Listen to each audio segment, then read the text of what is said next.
Good evening, everyone. I now call to order the regular meeting of the City Council and Housing Authority for Tuesday, November 4th, 2025. So tonight is special because we're going to be talking about veterans and honoring our veterans. Veterans Day is a week from today. And also, it's still happening. Election Day is still happening for the next 2 hours right here at City Hall. So with that in mind, I want us to really sing the national anthem as loud as we possibly can, on key as best we can, and also say the Pledge of Allegiance with a little extra purpose tonight. So let's do that together. First the national anthem, and then the Pledge of Allegiance. Praise it, arm.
Ready, begin. I pledge allegiance to the flag of the United States of America and to the republic for which it stands, one nation, under God, indivisible, with liberty and justice for all.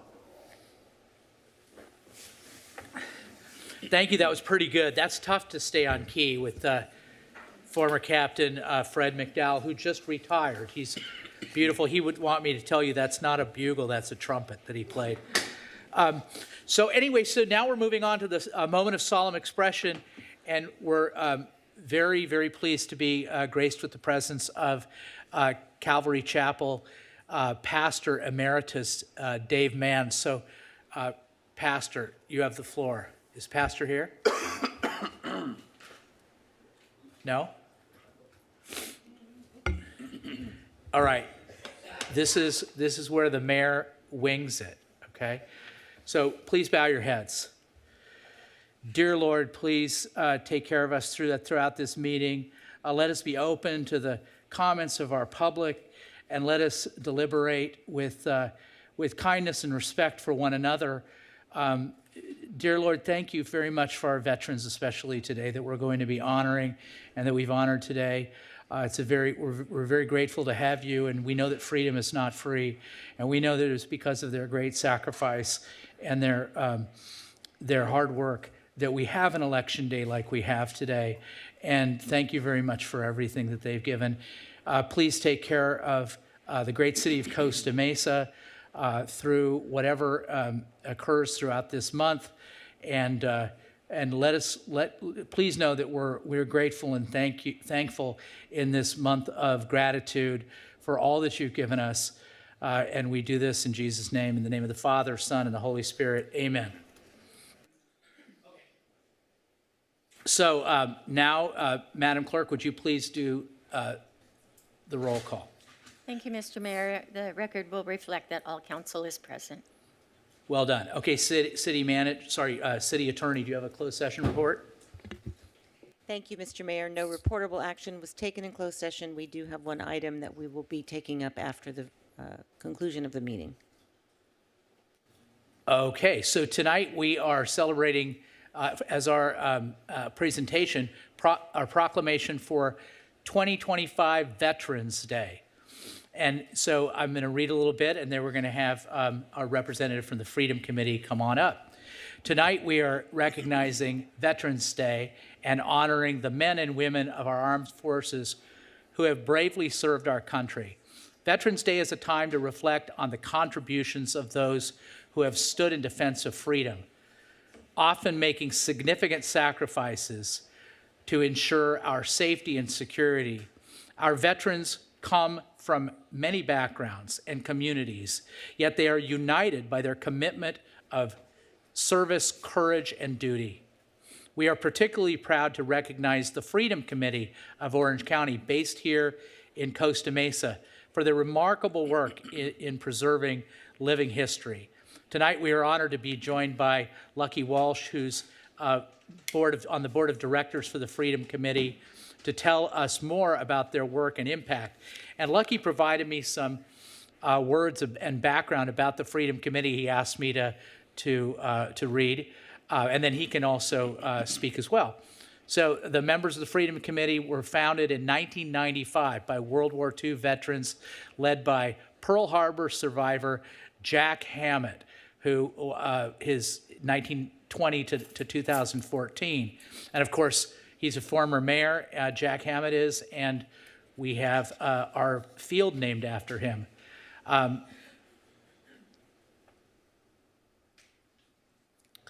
is incorporated as a nonprofit, and the veterans bring with them the living history of World War II, the Cold War, Korean War, the Vietnam War, the Iraq War, Afghanistan War, and the global war on terrorism. The Freedom Committee is composed of veterans willing to share their stories about Pearl Harbor air battles in the war-torn skies above the South Pacific, over Chosin Reservoir, Battle La Drang, Tet Offensive, Battle of Khe Sanh, Operation Desert Shield, Desert Storm, Battle of Medina Ridge, and the global war on terror. These veterans are available to speak at grammar schools, high schools, and colleges regarding these subjects at the request of educators who may wish to supplement their traditional curriculum with the Living History program. On the second Wednesday of each month, the Freedom Committee hosts a community meeting at the Fellowship Hall Presbyterian Church of the Covenant, right there on Fairview Road across from OCC.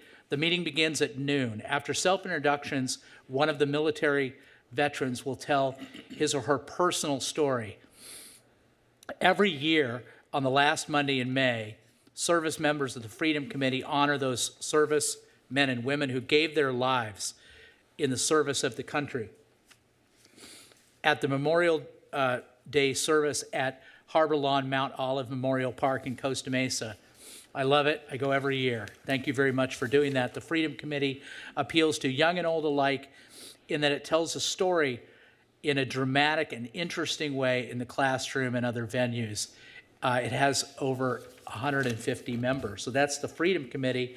Now, Lucky, if you could walk up, and I'm going to read some, right up to that podium there, and I'm going to read a little bit from the proclamation that we're going to present to you. In 1954, Congress renamed Armistice Day as Veterans Day, and President Dwight D. Eisenhower called upon all Americans to join in honoring our nation's veterans on November 11th every year. Veterans have defended our nation with honor and resolve, preserving the freedoms that form the foundation of our democracy. I have some things about the Freedom Committee, but I've already read those. The city of Costa Mesa expresses its profound respect and gratitude and admiration for all veterans and their families, recognizing that their service strengthens our country, enriches our community, and safeguards the freedoms that define our way of life. Residents of the city of Costa Mesa honor and celebrate the patriotism, bravery, and devotion of our nation's veterans, knowing that our freedom endures because of their extraordinary contributions. The city of Costa Mesa will always remain steadfast in honoring its military community, both active and inactive, for their enduring commitment, heroism, and profound dedication to the ideals of liberty, democracy, and human dignity. Now, therefore, I, John B. Stevens, the mayor of the great city of Costa Mesa, do hereby proclaim November 11th, 2025 as Veterans Day in the city of Costa Mesa, and I encourage all residents to honor and celebrate the contributions of our veterans to the principles of democracy, individual freedom, and the preservation of human rights. Now with that, Lucky, you have the floor to say a few words. Thank you, Mayor. On behalf of the Freedom Committee, all my brothers and sisters that are alive and those that have gone to serve the great commander in heaven, thank you. We are humbled by this. This organization is just unbelievable when it comes to dealing with the children in the schools. I think everybody in this room would admit that our history is not great at all times, but it's our history, and these children need to know it. We can't get rid of it by knocking over statues and taking it out of their history books. We go into the schools, we talk to the children, we do PowerPoint presentations in showing and teaching them why they're sitting in that room, why they're getting that education, and there's not somebody out in the hallway waiting to hurt them when they come out. I have been involved with this organization for approximately 9 years, and I would tell you it is the most rewarding thing I have ever been involved with. And I would encourage, if we have any veterans in this room that are looking for something to do part-time, please contact me, because this will be something you'll never forget. And if you enjoy passing on your stories of what you did when you served this great country, this is the place you can do it. I always get a kick out of people that will say to me, I didn't do much. I put on the uniform. I didn't do much. And I will always answer by saying, if you put on the uniform, you got a story to tell. And it's something that somebody out there, more than you realize, is interested in knowing about. So thank you again, Mayor. Thank you for every member of the council. I appreciate it. And we will present this to our entire membership this coming meeting, which will be held next week. And I get to present it because I'm going to be the master of ceremonies at our next meeting. And I have a Navy SEAL that is going to do a presentation. What he's going to talk about, I don't have a clue. But he has told me that what he's done is he's put together a montage, if you will, of everything that he did when he entered BUD/S until he came out. He was retired after 20 plus years as a Navy captain, and he's got a tremendous story to tell us. So again, thank you very much. I appreciate this. I'm looking forward to presenting it to our membership. Thank you, Lucky, very much. Give it up.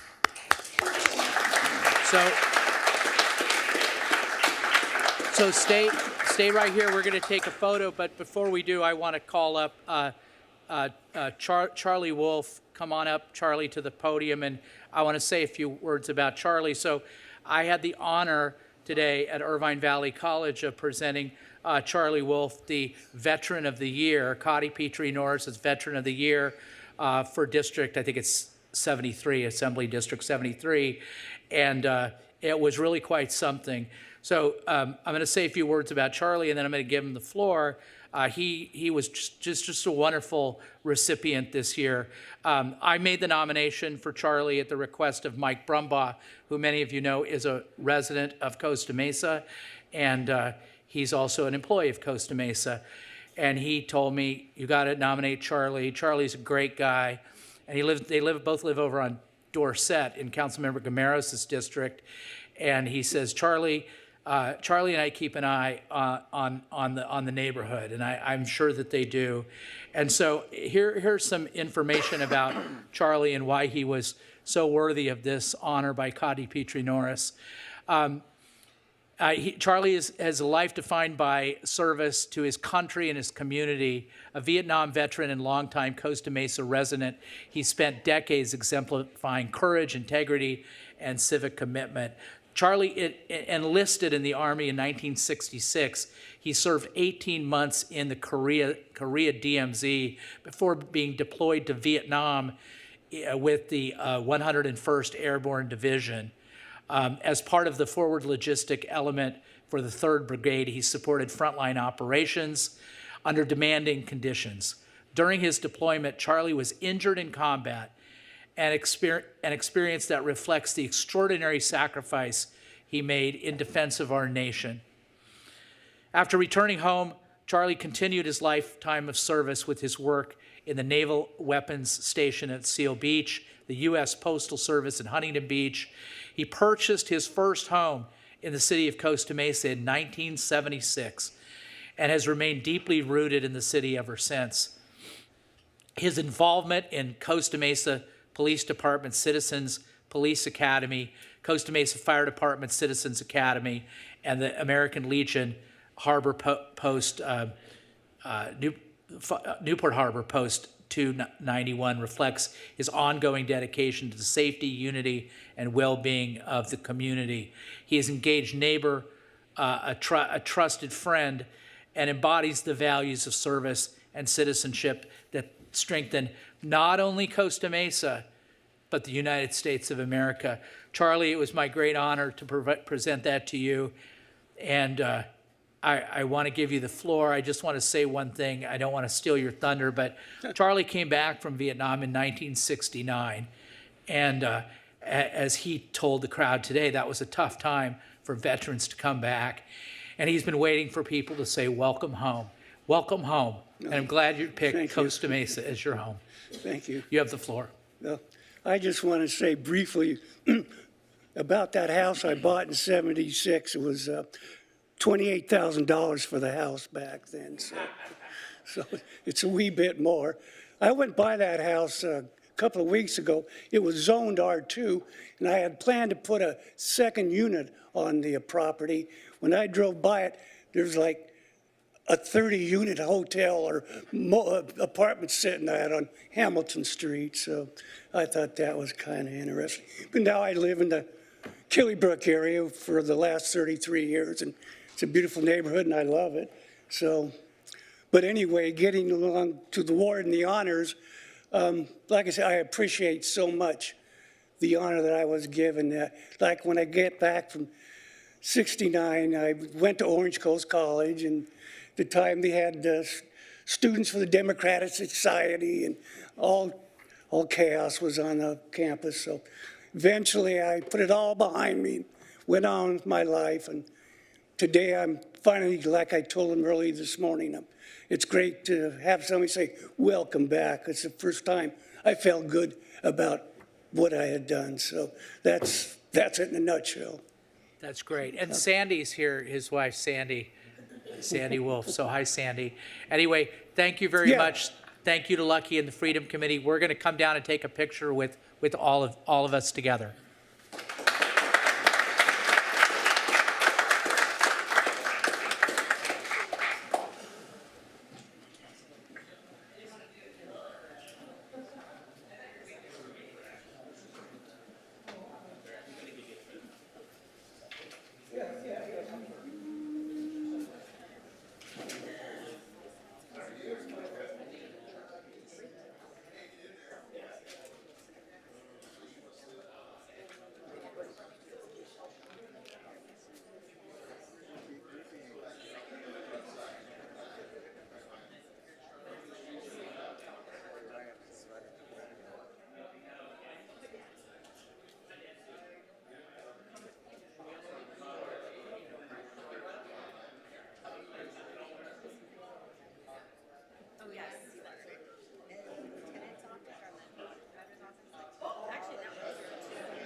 Okay, now's the time for public comment.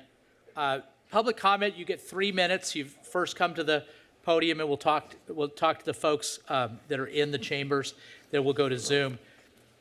You can talk about anything other than what's on our agenda. You can talk about consent calendar items or anything else. You just can't talk about items that are on our agenda, old business, new business, and public hearings. You get 3 minutes, as I said. At 2 minutes, you'll hear a tone. You'll see a light.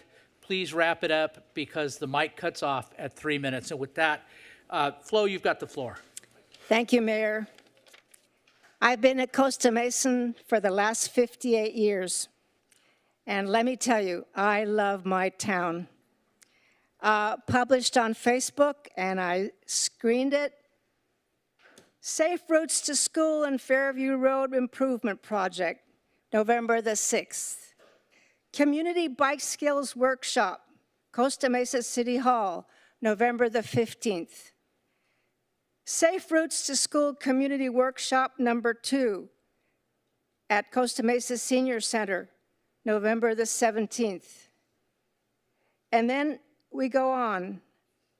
I read online the proposal that our Costa Mesa Police Department got a huge grant for, and I love this. Enforcement operations focused on top violations that cause crashes, speeding, failure to yield, stop sign and or red light running, and improper turning or lane changes. Community presentations on traffic safety issues, such as distracted driving, impaired driving, speeding, bicycle, and pedestrian safety. I would like to read for you the statistics that Costa Mesa PD fulfilled with my public records request. In the month of September, the PD issued 228 speeding citations, the worst of which was on Adams Avenue. There were 43 collisions between 2 or more drivers with 24 injuries. Newport Boulevard had 12, Harbor had 7. There were 8 collisions between a driver and a cyclist with 7 injuries. Newport Boulevard, 19th at Wallace, 19th at Myers, Baker, Harbor, Placentia at 16th. There were 3 collisions between a driver and a pedestrian, with all 3 pedestrians injured. One on 17th at Tustin, one on Harbor Boulevard at Adams, and one on Bristol at Anton. I walked over here. I no longer have a car, and this is my walking uniform. When you're driving a car, watch out for me. Thanks, Flo. Jay, you have the floor. Good evening, Council. Jay Humphrey, Costa Mesa resident, talking from the opposite side of the room tonight. In front of you, I have a picture of the Fairview Developmental Center. I'm going to try to beat the dead horse one more time. Simply put, there we go. Simply put, we have a problem with a part of land that is the golf course. And for whatever reason, people seem to be unwilling to try and do a land swap. And we know the state is not going to move their EOC. They've got to have that corner for whatever their reasons are. So that's one of the impediments. Another impediment is people seem to be afraid that Measure Y will impede the development over here, that if they're going to do something. Well, first, an equal volume of the land could be swapped, thereby keeping the golf course whole. All the land that will be lost to the golf course if we don't do something could be put right back in the golf course on the other end and keep it completely whole and functional as it's set. Secondarily, if we take every bit of open space, that means you might have to jack the open space up to about 20 acres, because this is 19.9 acres. But if you put every bit of open space into that spot, then it's the same use as was on it right now. Therefore, it's no entitlement increase. Therefore, it does not trigger Measure AA, Measure Y, pardon me. I'm not a lawyer. I don't know the truth of all that, but I would suspect so. And notice the green line on the print. If you put all that open space spread out throughout the inside of that project, you'll have no parking for people to go and actually use it as city open space for sports fields, which is one of the things you want. So adding the green stripe of parking, you wind up by having the sports fields that you want in one spot in the city, right where it can do the most good. Everybody wins. The state gets what they want, you get what you want, the community gets open space that they actually can access every day because parking's available with it, and we keep the golf course. So it's a way to win. By the way, on the master plan for the Fairview Park, 2 things to fix. One, you need to add a recommendation to change the name. If you're going to actually believe it should be a nature park, make it one ultimately. So put that in. And secondarily, take the fly field out. Flint, Michigan used lead pipes to give water to their people for 150 years. They figured out it caused damage. They took them away. They replaced them with appropriate piping. Thank you very much. Yes, sir. Well, I'm back again, Wallace Kermit Allen. I'm here because I don't know where to turn else to get the help. I filed a lawsuit today against the Costa Mesa Police Department for my civil rights being violated. If you listen to 911 calls from my phone number, you'll hear me chasing the suspects down who shot a pellet gun at me while I'm driving, another one threw stuff on while I'm driving, and then another one chased me in the parking lot over there at Placentia and 19th. So my civil rights are being violated. Then you can also, some of you may know Nancy Clark and Associates. She was on the phone when I was trying to submit evidence. This was a couple years back. Now this spread over 5 years, this stuff that's happened. But the instance that I filed in the police report, in the civil lawsuit today, there's 3 incidents that are current, the past 6 weeks have happened, where the police reports are current. Nancy Clark was on the phone with me while I was in front of the police station. 3 units came from the street. They threw me on the ground. Nancy Clark was on the phone, and I looked up at them, and they didn't kick me, but they were roughing me up. And I said, guess who's on the phone? Nancy Clark. They looked at each other, jumped back in their cars, and took off.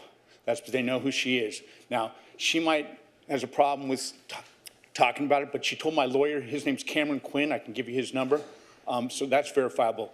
Then another incident down here at the Travel Lodge. I'm there.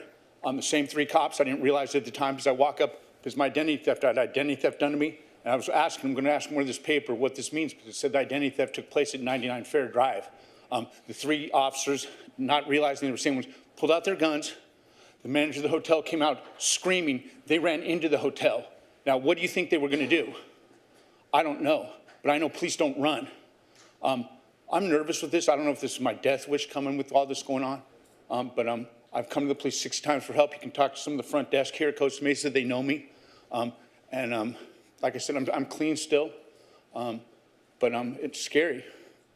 I'm nervous with it all. Is that it? But there's something very serious going on, and I don't understand. I get harassed and antagonized everywhere I go, still driving. And I have a bunch of supporting stuff that backs up everything I'm saying. And like I said, my attorney, Cameron Quinn, from when I was younger, he'll verify that what Nancy Clark told him. All this stuff is why I don't understand it. You know what I'm saying? But I come to you guys for help because the police aren't going to do anything. When I went to the police department to try and get to internal affairs, every time I go there, they said, these are the hours. I come there, all of a sudden they're not there. So I come to City Hall, somebody here hits an alarm, 10 officers come over and detour me out of there. Something's going on. I just would like help out of this. I have a hard time filing anything against police, but I do respect them. I've always been taught to trust them. And, even though I do have a checkered past, I got incident after incident with other departments that have happened also. I don't know what it's all about. Thank you, sir. Yes, sir, you have the floor. Hi, I'm Don Harper, a former city council member, former Parks and Rec, former Finance Committee, former CFO, former sounds like I'm unemployed. So, but I'm here. I'm here representing Top Seed and the Ball Brothers, and maybe I've become a Flo Martin because I'm really trying to help the community and help our city. Three things I want to talk about. First, the programming at the Costa Mesa Tennis Center has never been better. Cameron, Karsten, and Sydney Ball were key architects of Hank Lloyd's 20-plus year program. And since his retirement, they have elevated it. It's better. They still bring Hank back for clinics and lessons. They offer elite instructions, expanded outreach, never existed before, charitable events, didn't happen before, and top-tier coaching that rival private clubs. I started playing there 3 times a week. I belong to Mesa Verde Country Club. I play there once. So it's a fabulous place for our residents. And you know, 80-plus people showed up when we voted for the tennis contract and gave it to the Ball brothers. This is success, but I think it may have been characterized as a problem. And I'm here to say it's not. I'm there. I see it all. I mean, like I said, I'm there 2 to 3 times a week. Second, the contract you never saw. We all voted with the intention of giving them the contract, but we never reviewed the contract, or giving them the tennis center, but we never reviewed the contract. And I have, and I don't know if any of you have read it. I know you got a lot of issues on the plate, and I understand that, being in your position before. But we trusted the staff to reflect your intent and the community's voice. But I think they delivered a document that's unfair, vague, overreaching, and silent on programming quality, the very thing the residents demanded. Third, I think the staff could be doing better. I'm softening my words here. I really am. I personally tried for over a month to resolve issues, fee delays since October 2024, and now a violation notice with no prior notice. There was no communication. I did a public records request and found 0 communication over these alleged violations. And I think some of them are, gosh, they seem to be about lawn care, accounting, and policy, not about tennis. I think, let me just emphasize, I'm here to help, and hopefully you have some faith in who I am, in my opinion. I respectfully urge the council to direct staff to work collaboratively and supportively to ensure the Ball family remains in Costa Mesa. Thank you. Thank you. Do we have anybody on Zoom? No, Mr. Mayor. Close public comments. Now's the time for council member committee reports, comments and suggestions. First up from District 5 is Council Member Arliss Reynolds.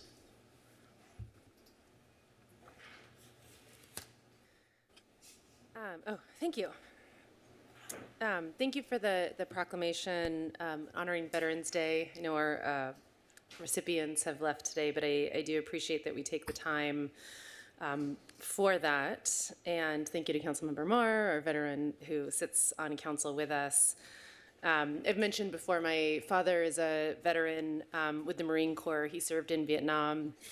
And in his retirement, one of the activities that he takes on is volunteering with Veterans for Peace. I myself am not a veteran, but enjoy many of the stories that he shares with me and the ethics and commitment and giving back to community that I know he learned through that service. One of the missions that he works with as part of Veterans for Peace is helping deported veterans return home back to the U.S. And so I just wanted to mention that organization and mention that work, especially now. My heart hangs heavy for veterans who have been deported, and I do want to express my gratitude for the many people who are working on that issue to try to help bring those veterans home. Another heavy issue, of course, is the challenges related to the government shutdown. I know many in our community are impacted by budgets that are not being released, a discontinuation of funding that people rely on for food and other services. And I know that our team here will be is continually working on getting information about our resources, and I'd just like to encourage staff to sort of amplify that information, helping our residents understand where they can go and who they can call for any stopgap services, especially food-related, any services to help reduce energy bills or other bill support in this difficult time, whether it's our services or services available through the county or other nonprofit providers. And then I do want to celebrate some of the work we're doing. Ms. Martin mentioned many of the things related to our Safe Streets work. I'm very proud of this work that our council supports and our great team within the Public Works Department in partnership with the police and fire. As many of you know, we've had a very, very concentrated focus on making our streets not just safer, but more pleasant to be able to walk and bike and scoot and drive. And we have sort of a flurry of activity through the end of the year that I want to highlight and celebrate.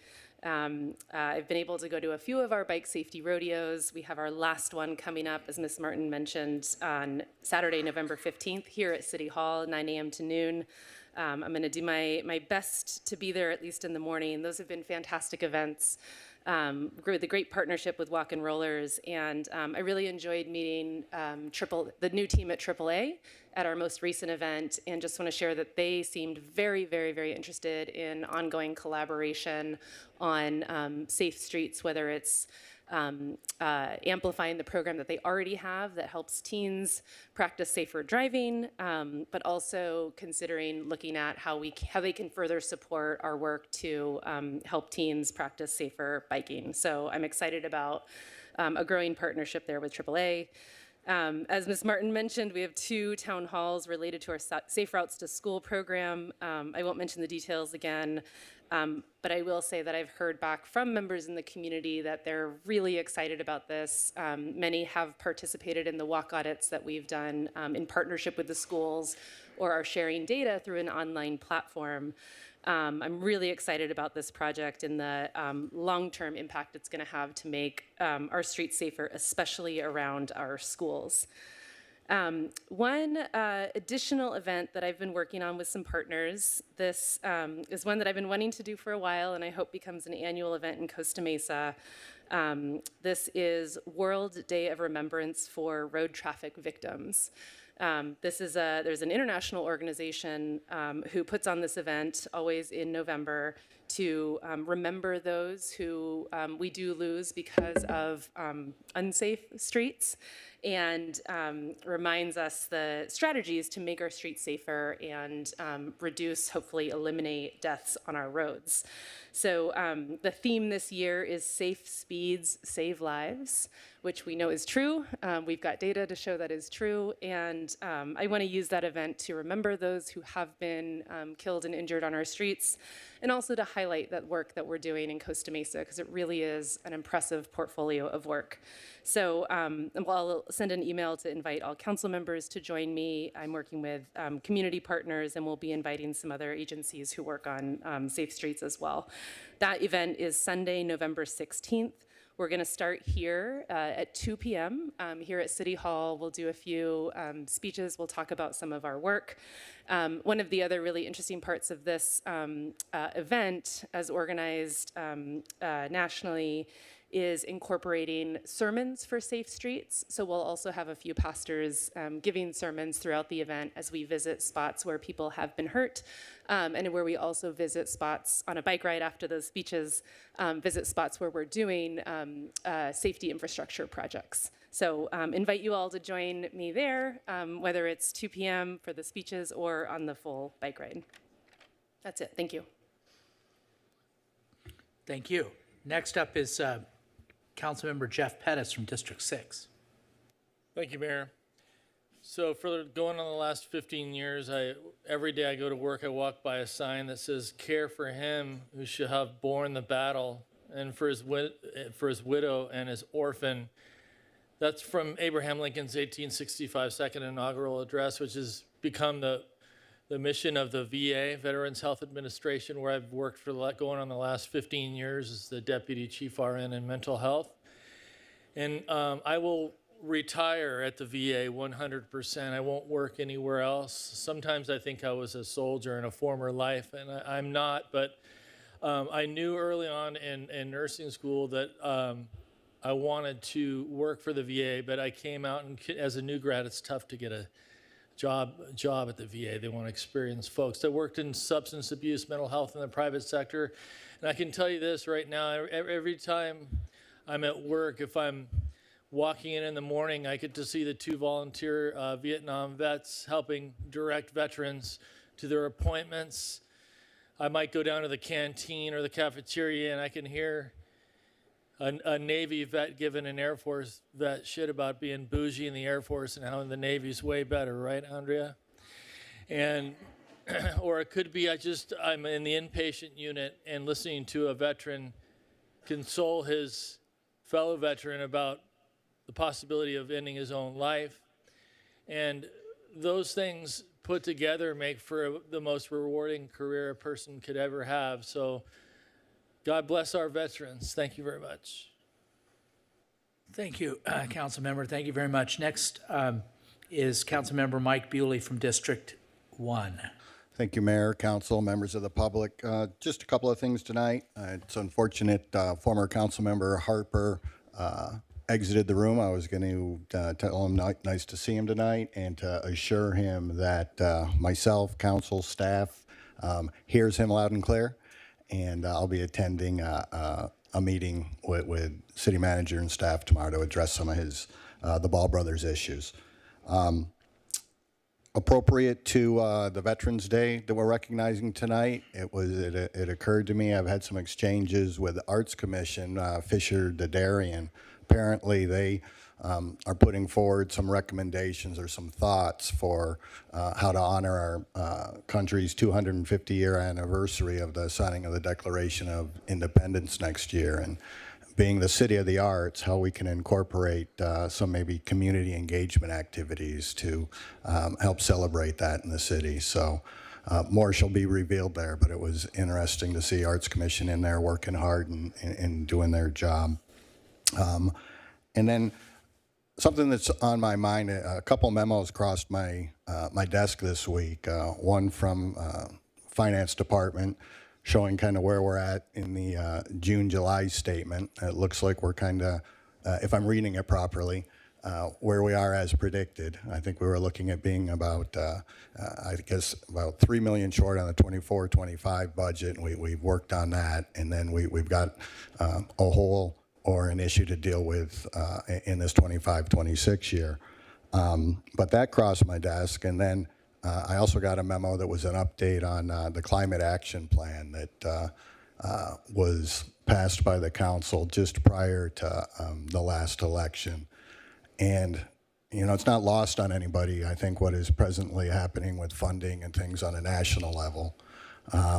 It may impact some of these commitments we may be making as we move forward with this climate action plan. I mean, right now it's still in the discovery and formulating a plan phase, but it occurs to me I may be somewhat concerned that we may be heading down a path and obligating ourselves to future expenses and a future course of action. So I'm not quite sure how we achieve agendizing a potential motion to reconsider or have further discussion on the implementation of this climate action plan that's currently in the works. So I'm putting that out there. It's something I think we need to think about, and I'll just leave it at that. So that's all the comments I had tonight. Thank you, Council Member. Next up from District 2 is Council Member Lauren Gameros. Thank you, Mr. Mayor. I just have a couple of things that I would like to speak about tonight. One of them is at our last meeting, we had some constituents come up and basically notify myself and the council that there were some issues regarding parking in front of their houses. There was some tickets that were written regarding some events that had taken place that impacted parking in front of their house, which required them to seek other alternatives in which they were cited for. What I did was I reached out to Sergio with Constituent Services, and we immediately looked at what the issues were. Sergio, bless his heart, he's always there for me, rounded up a team, got with the city manager, and I want to take a moment, I want to thank a few city employees who really went above and beyond to address the situation with the constituents and provide solutions that obviously were amicable for everyone. So in doing so, I want to thank Cole Bussell, who is the Assistant City Engineer. I'd like to thank Paul Martin, the Transportation Manager, and I'd like to thank Lieutenant Solinsky with the Costa Mesa Police Department. With the three of them together, along with the city manager's leadership and with Sergio's help, we literally got this handled in a matter of just a few days. Things like this can sometimes take weeks, but when you have the ability to work with a really good team, which we do have here, we can get problems solved real quick. So I'd like to thank everybody who was involved. And then another thing I want to do, I want to just shout out to our soup kitchen. I know right now we have a really strong need in our community for those who may be experiencing food crisis. Adam Arith is the director of the soup kitchen. He's doing a wonderful job there, and I just want to let everyone know, just briefly, kind of some of the things he does. Just recently, he put together 206 35-pound boxes of food.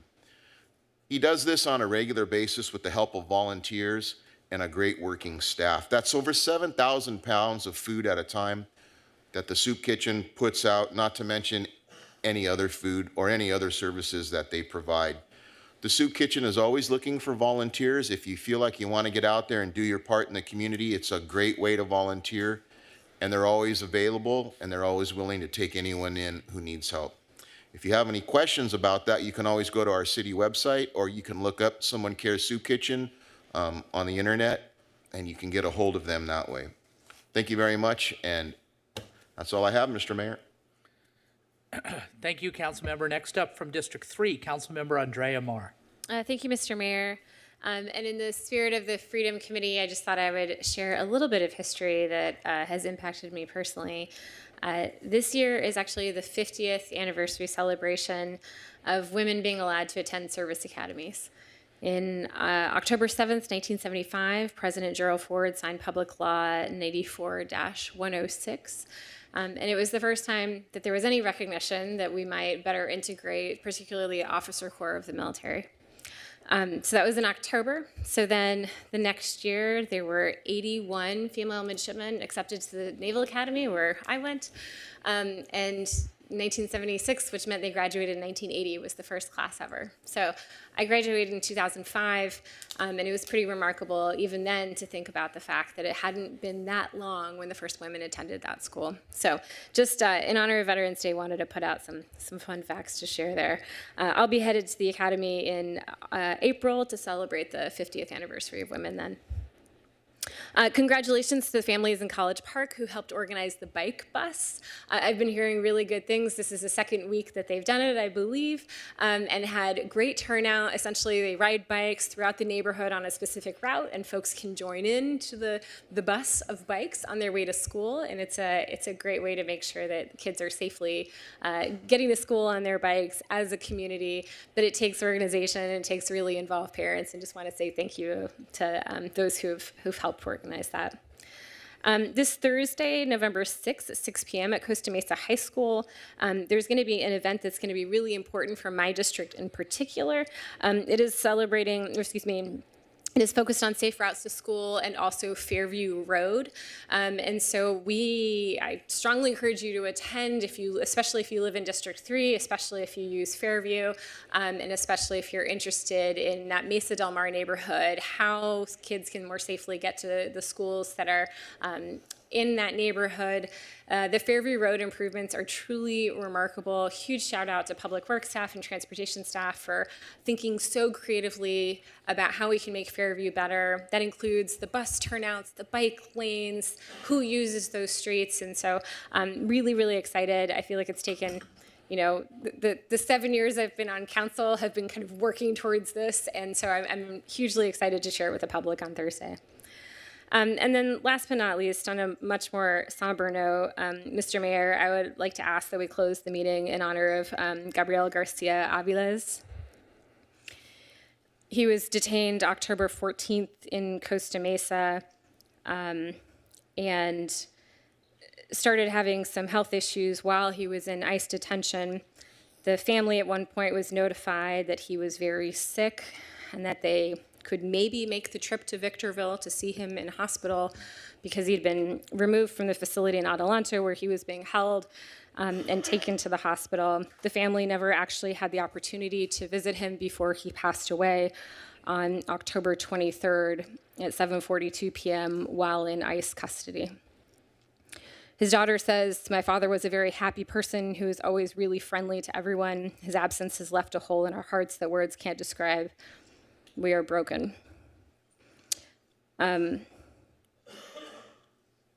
Being detained by ICE should not be a death sentence, and we do not have the systems in place to facilitate allowing families and those detained to deal with health crises. We're seeing this over and over again. I believe this is the 25th person just this year to now lose their life while being detained by ICE. And I feel like if people like me are not speaking out loudly about it, it's never going to change.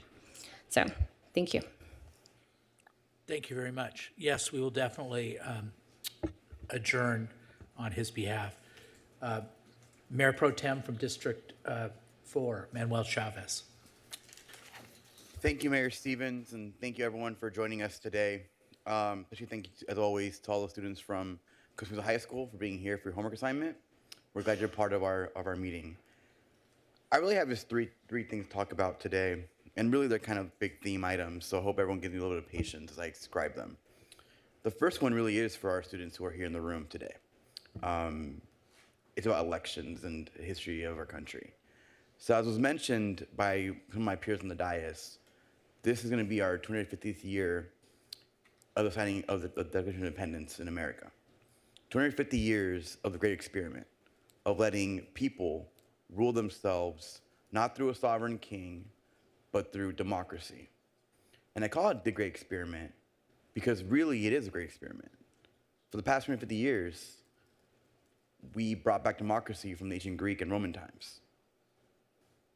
And it is an experiment that depends on our participation and our involvement. And one of the gripes I have with high school history classes is how poorly they teach history.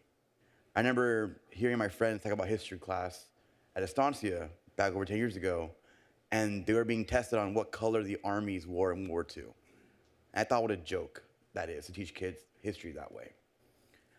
I got to college and learned history in terms of eras, right? They called it the era of good feelings, the progressive era, the neoliberal era. But what I hate about that pronunciation of history was it really diminished how close these eras were. And let me explain what I mean by that. Today, in New York City, there's a new mayor being elected, Mr. Mamdani. He has a mandate. When I last checked the polls before I gave this comment, he did win, thank you. He had 50.6% of the vote. Think about that. 50.6% of the vote is a mandate? No, that's revisionism. So we tell ourselves to understand the change that's happening in our country. Every era we look back in our history, the era before the Civil War, the era before unionization, the era before we did free market trades, they were all closely contested. A few thousand votes made the difference. And to you high school students who are 17 years old, you will be voting next year, I hope. And I sincerely hope that you understand the power of your vote, because people will define your lifetime as an era.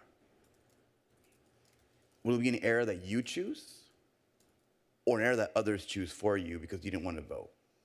So that's what I want to leave to you. I do believe our future is bright in your hands. I just hope you guys take that chance for yourselves to define our country's future for the next 100 years. Secondly, I do want to adjourn the meeting in honor of Christopher Aldana. He is one of our city staff members who passed away recently, and I'd love to include him in the adjournment of the meeting. He was a great individual, saw him at a lot of the community outreach events we had, and he'll be deeply missed, and I know our city staff team feels the same way. And finally, I just want to give everyone an update. Unfortunately, due to me having to deal with some family issues due to my dad's passing in Mexico, I will actually be missing the next meeting of council, which unfortunately coincides with Fairview Park Master Plan. So all I will say now is my general thoughts on what I want you guys to do. I want you, the public, to show up. If you ever have walked Fairview Park, have biked there, enjoyed the nature there, enjoyed the train rides, flown airplanes, whatever your ties to that park is, I encourage you guys to please come out, because we're going to define that park for the next generation. And I want everyone's voices to be heard. And I'm very sad that I won't be able to hear participate in that, but I will find some solace if I do see some of you young folks here at that meeting talking about what you want to see at that park. So thank you, Mr. Mayor. Those are my comments. Thank you, Mayor Pro Tem. I think we're all very grateful for your attempt to increase the length of our meeting on November 18th. No, seriously, he's right. Everybody should come out. It's a very important meeting and a very important topic. Just a few things. Coming up, I do this thing with Joe Stapleton. I did it with Will O'Neill last year. It's called the Mayor's Happy Hour. This year, we only have one scheduled for this year, but maybe we'll have another one next year. It's going to be on November 17th at 5:30 at Muldoon's. It's in Newport. So please come out. It's a lot of people. If you like the Poor Man Morning Show, he's the kind of the MC, and he rallies his listeners. So if you want to meet with a different group of people, Poor Man listeners, I don't know, maybe some of you are Poor Man listeners, come out to Muldoon's on November 17th at 5:30. It will be a lot of fun. Regarding Veterans Day, I think there's a reason why we're so rooted in the honor of the veterans. And I'm not sure a lot of people know this. I'm sure the council does, but many of the members of the public might not know it. Where we're sitting at right now used to be the Santa Ana Army Air Base. It was about 900 acres. It encompassed both City Hall, Vanguard, the fairgrounds, OCC,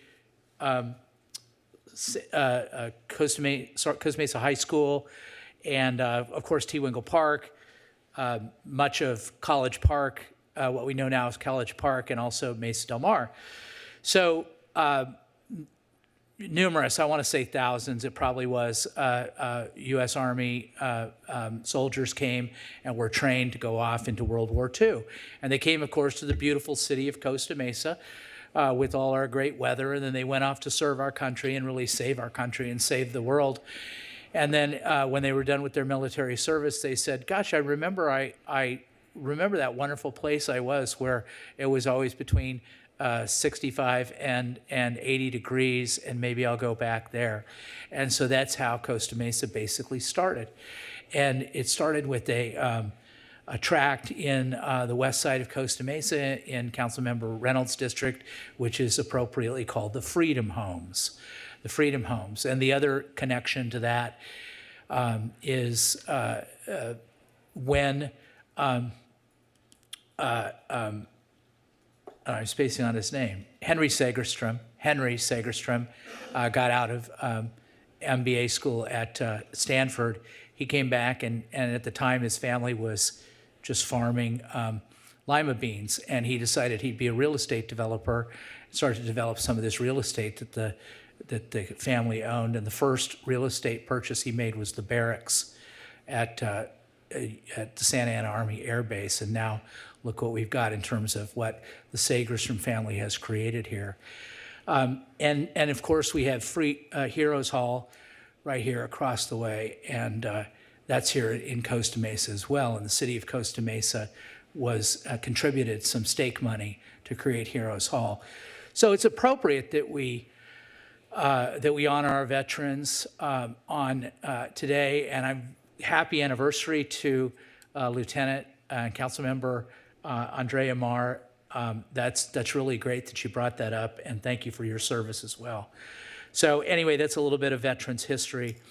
I will definitely, as I said, adjourn the meeting on behalf of Gabriel Garcia Aviles and also Christopher Aldana. I've been provided with the bio of Christopher, who of course was a very valued member of our Costa Mesa family. Chris was a cherished friend and coworker and a beloved son and brother and a devoted public servant who left us far too soon.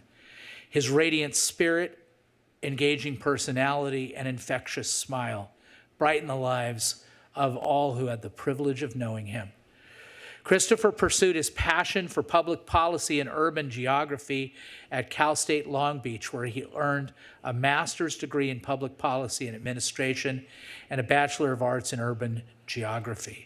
His academic excellence and commitment to sustainability were widely recognized. Among his accolades, he received the Conference of Minority Transportation Official Scholarship, Cerritos College Academic Excellence Award in Earth Science, CHESC Scholarship, the Joan Licari Scholarship, Edison Green Jobs Scholarship. Christopher devoted his career to public service and improving the quality of life for residents.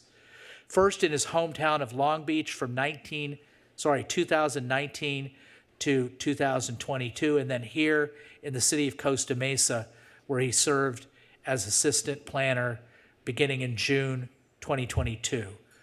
Throughout his professional journey, Christopher's dedication, warmth, and smile touched many departments, and his charisma and good heart made a lasting impact. He worked on several high-profile projects in Costa Mesa, including the Pottery Studio at 2972 Century Place in 2022, Northgate El Mercado, which was his prize project and one he was very proud of. In 2023, and more recently, he was working on a second Raising Cane's, which will soon open down off of Newport Boulevard in Costa Mesa. Beyond his career, Christopher cherished his family and friends. His laugh was contagious, and his genuine kindness made everyone feel valued and appreciated. He had an extraordinary ability to bring people together, and he brought joy and hope wherever he went. Christopher is survived by his loving family and countless friends and coworkers who will forever remember him for his warmth, compassion, and the light he brought into their lives.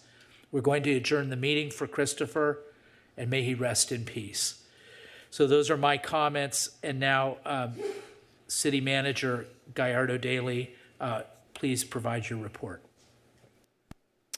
Thank you, Mayor. I'd like to also recognize and thank those who have selflessly chosen to join the military service,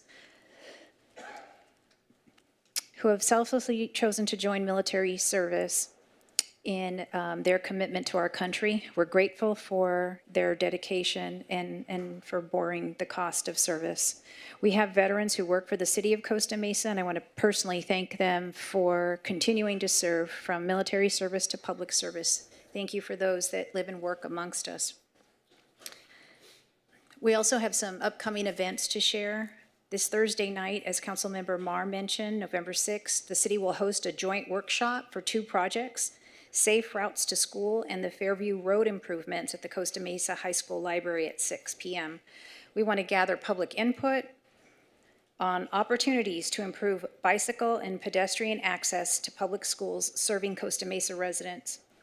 Additionally, information will be provided relating to the mobility improvements under design for Fairview Road between Fair Drive and Adams Avenue. And the public is invited to join us to learn and provide input about these important public works projects.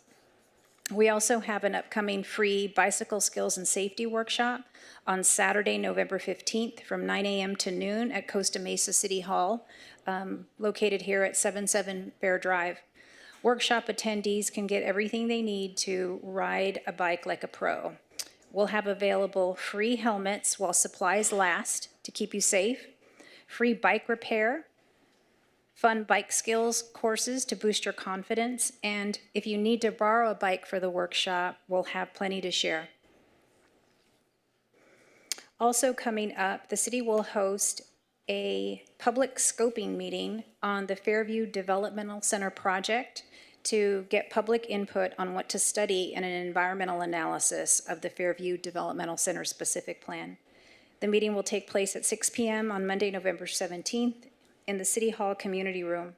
All interested parties are invited to attend the meeting, which will include a presentation about the project, the environmental review process, and schedule. In addition, written public comments can be accepted at the meeting or by email to Melinda, MELINDA .Dacey, DACEY at CostaMesaCA.gov. And that concludes my remarks. Thank you. Thank you very much, City Manager. Next up is a report from our City Attorney, Ms. Kimberly Hall Barlow. Thank you, Mr. Mayor. I don't have much to say tonight, except I want to thank the council and staff for their tremendous support over the last couple of weeks through my partner's major heart surgery, and he's doing great. Everything's fine. And also, I want to thank all the veterans for their service to our country, to our children, to the future. And that's all I have tonight. Thank you. Okay, well, before we go to the committee comments, I just have to recognize our city attorney. She mentioned that her partner was going through a difficult time health-wise, and she stepped up on several matters. Unfortunately, I can't get into details about it because they're of a confidential nature, but her performance during that tough time was nothing short of heroic, and I want to give her a round of applause.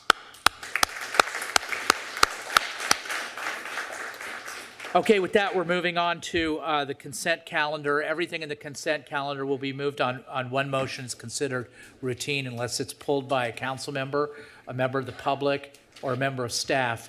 Madam Clerk, did anybody pull any of the items off the consent calendar? No, Mr. Mayor. Okay, then I'm looking for a motion on the consent calendar. A motion by Mayor Pro Tem Chavez, seconded by Councilmember Marr. And so it's to approve it, obviously, right? Of course. Okay, let's call for the question. Councilmember Gameros, please. Motion carries 7-0. All right, excellent. Okay, so now we're up to public hearing item number 1. We have 2 public hearings. This is the first one. Madam Clerk, would you please read the title?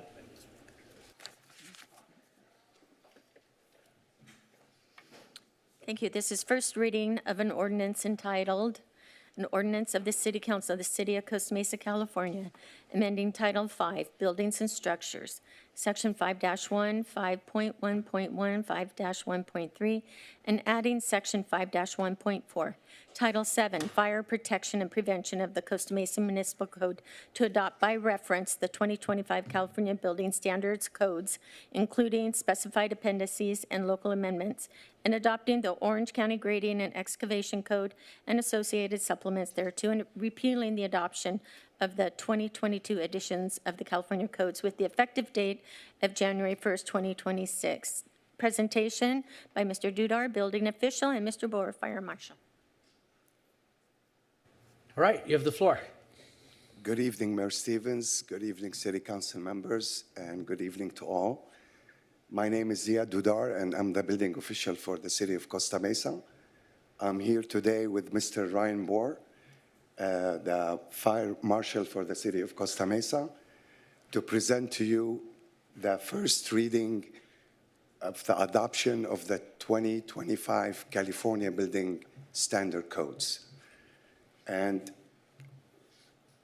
state legislatures mandate the California Building Standard Commission to adopt these codes every 3 years. Local governments must adopt the 2025 California Building Codes which become effective and applicable as of January 1st, 2026.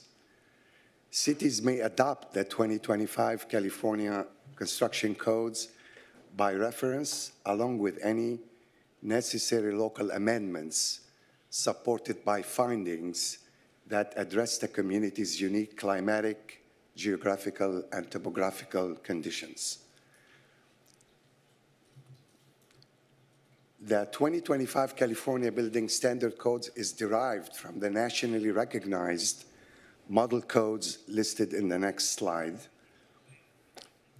And the California Building Standard Codes are we are adopting the 2025 California Building Codes based on the Model Code 2024 International Building Code and the 2025 California Residential Code based on the 2024 International Residential Code, and the 2025 Fire Code, California Fire Code, based on the Model Code 2024 Fire Code, and the 2025 California Existing Building Code, which is modeled and based on the 2024 International Existing Building Code, and the 2025 California Plumbing Code, based on 2024 Uniform Plumbing Code, and the 2025 Mechanical Code based on the 2024 Uniform Mechanical Code, in addition to the 2025 California Electrical Code based on the 2023 National Electrical Code, and the 2025 California Energy Code based on the 2024 International Energy Code. And we have a new code this coming adoption year, and it's called the 2025 California Wildland Urban Interface Code, based on the 2024 International Wildland Urban Interface Code. So with that, the city staff, we recommend the amendments to the building codes, and staff is recommending the following changes, modification to the 2025 codes. And we have not introduced any new amendments code for this upcoming new code cycle that is different from the previous code cycle adoption. So we have the 2025 California Building Code, the fencing not to exceed 6 feet based on section 105.2, minimum roof covering classification to be class B, based on table 1505.1, and the prescriptive foundation wall design shall not be used in structures assigned to seismic design categories D, E, and F. As for the 2025 California Residential Code, we're also amending the fencing not to exceed 6 feet as per section R105.2, the minimum roof covering classification to be class B based on section R902.1. These amendments and changes are necessary due to local climatic, geographical, and topographical condition in the city of Costa Mesa. With that said, now I would leave the microphone to our Fire Marshal, Mr. Ryan Bohr, to talk about the amendments for the Fire Code. Good evening, Mayor, Council members, and the City Manager. I'm Ryan Bohr. I'm the Fire Marshal with Costa Mesa Fire and Rescue. First off, a quick acknowledgement. I wanted to thank Ziad and his Development Services team for their partnership in this code adoption process. Their collaboration is the reason this code update is clean, coordinated, and ready for you this evening. The item I am presenting to you this evening is a recommendation by Costa Mesa Fire and Rescue to adopt by reference the California Building Standards Code 2025 edition, Part 7, the California Wildland Urban Interface Code, and Parts 9, the California Fire Code, with limited local amendments. The process of adoption by reference keeps Costa Mesa aligned and up to date with statewide life safety standards and best practices, and avoids rewriting the entire code into our municipal code. The local amendments to the Fire Code are necessary due to unique climatic, geographic, and topographic conditions, as he had previously explained. These conditions exist in Costa Mesa and are outlined in the companion resolution. These local amendments are meant to mitigate locally elevated risks caused by seismic activity, our arid climate, and the regular occurrence of wind events that have the potential to drive fires and embers. The local amendments proposed can be grouped into 3 different categories. I'll briefly summarize those amendments here and would be happy to provide you with more details if you have any questions. The first category, as you can see on the screen, is administrative updates.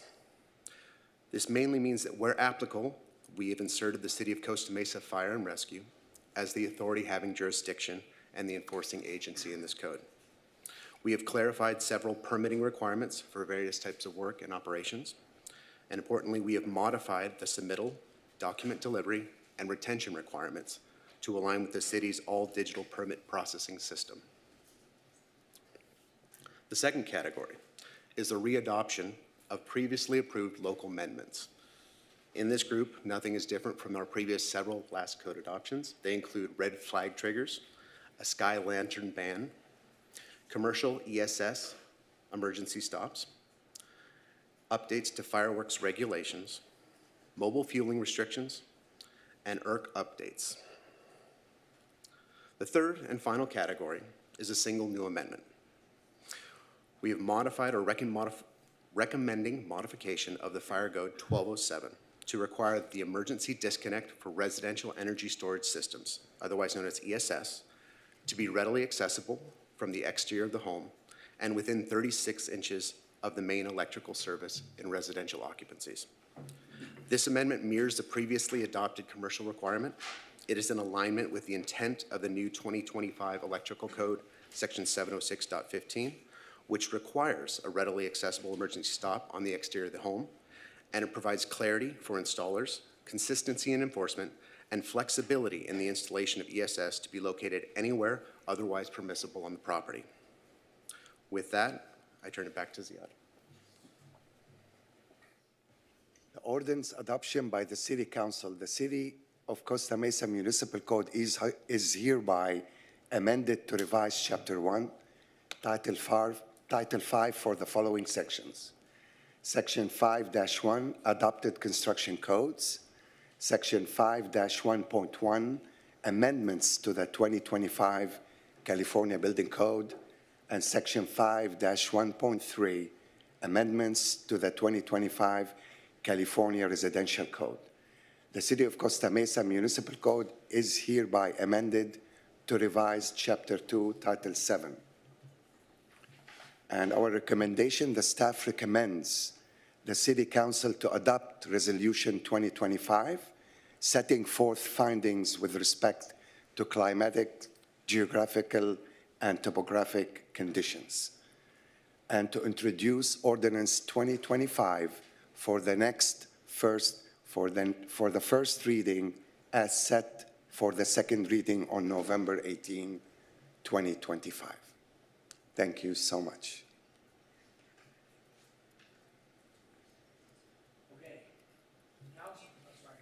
Council, does anybody have any questions? Councilmember Reynolds? Yeah, just a question. I'm thinking about the fire hazard severity maps that we passed earlier this year. I don't know. And as part of that, I recall a discussion about potential code changes for properties specifically in those zones. Is that in here, or otherwise, what's the status of that work? Yes, City Council Reynolds, it is in the south part of the Southview Park. There's it's a small segment of the City of Costa Mesa. I'm asking about specific code changes. So, like, have there been, incremental code requirements for properties in those zones, and No. have those been defined? Those will be defined as like the question between like the wildlife urban interface and what we had prior to that. Prior to that, we had Chapter 7A, which deals strictly with the high fire severity zone. that strictly discusses the ignition resistance of the structure, of the building structure itself. With the introduction of the Wild Land Urban Interface Code, that also it's a little bit more broader than this and includes the siting, it includes the defensible spaces, and it includes the vegetation and the landscape type that we use in the residential development and other type of developments. So basically, prior to this code cycle, the code strictly adhered to the ignition-resisting building structures. And now it's a little bit more broad than this. They're going into the siting and the defensible spaces and all that. Does that answer your question? I have a follow-up, but I see someone leaning forward, so I'm going to let you. Oh, okay. Yeah, I really want to have a clear understanding. So when was it when we approved the maps? Spring?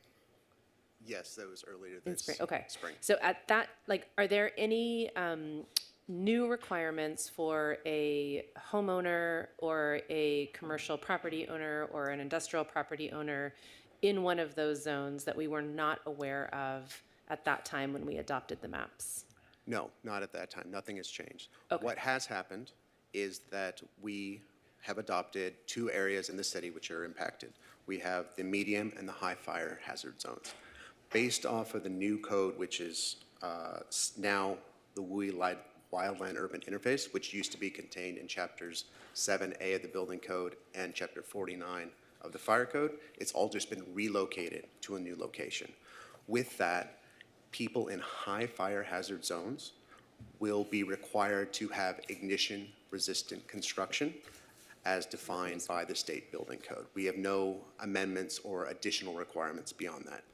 People in the medium and high fire zones will also be required to do some reporting when they sell the home, as well as being provided with a group of easy modifications for homeowners to take on should they decide to. Okay, and all of that we knew at the time when we adopted the maps? Correct. Okay. And when we adopted the maps, there was discussion that there would be, you know, some working groups at the state level to discuss whether there should be additional requirements for homes in these higher risk zones. Is that happening? Might we expect another update before the next code cycle update? If you're talking about an intervening update, we're not expecting anything at this point. Right now, we only have medium and high fire hazard.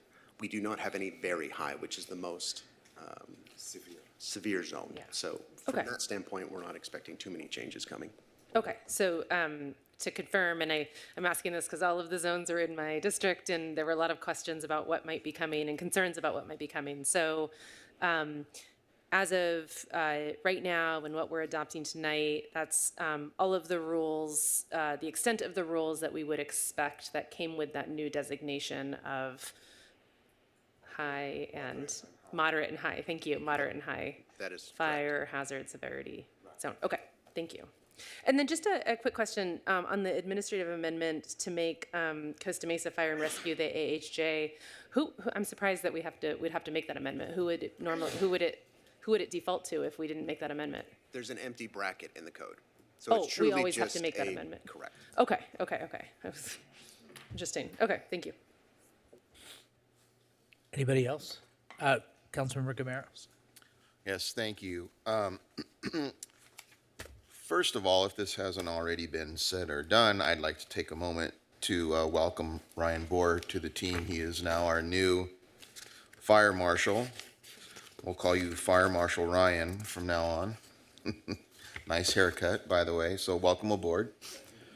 And I do have a couple of questions regarding adopting some of these codes from international to California with our amendments. Let's start with, I guess, the electrical code. We're going to adopt the National Electrical Code under the National Fire Protection Agency's jurisdiction here. There's a 2026 that's going to be coming out as well. There's 3 years in between all of these codes. I'm looking at slide 4, by the way, just if anyone needs to reference that. How long are we going to say that the 2023 National Electrical Code is what we're using? How many years? When will we adopt the new code for that? The National Electric Code was the model for the California code. Those codes typically stay in place on a triennial basis, so we'd be looking at that code for the next 3 years.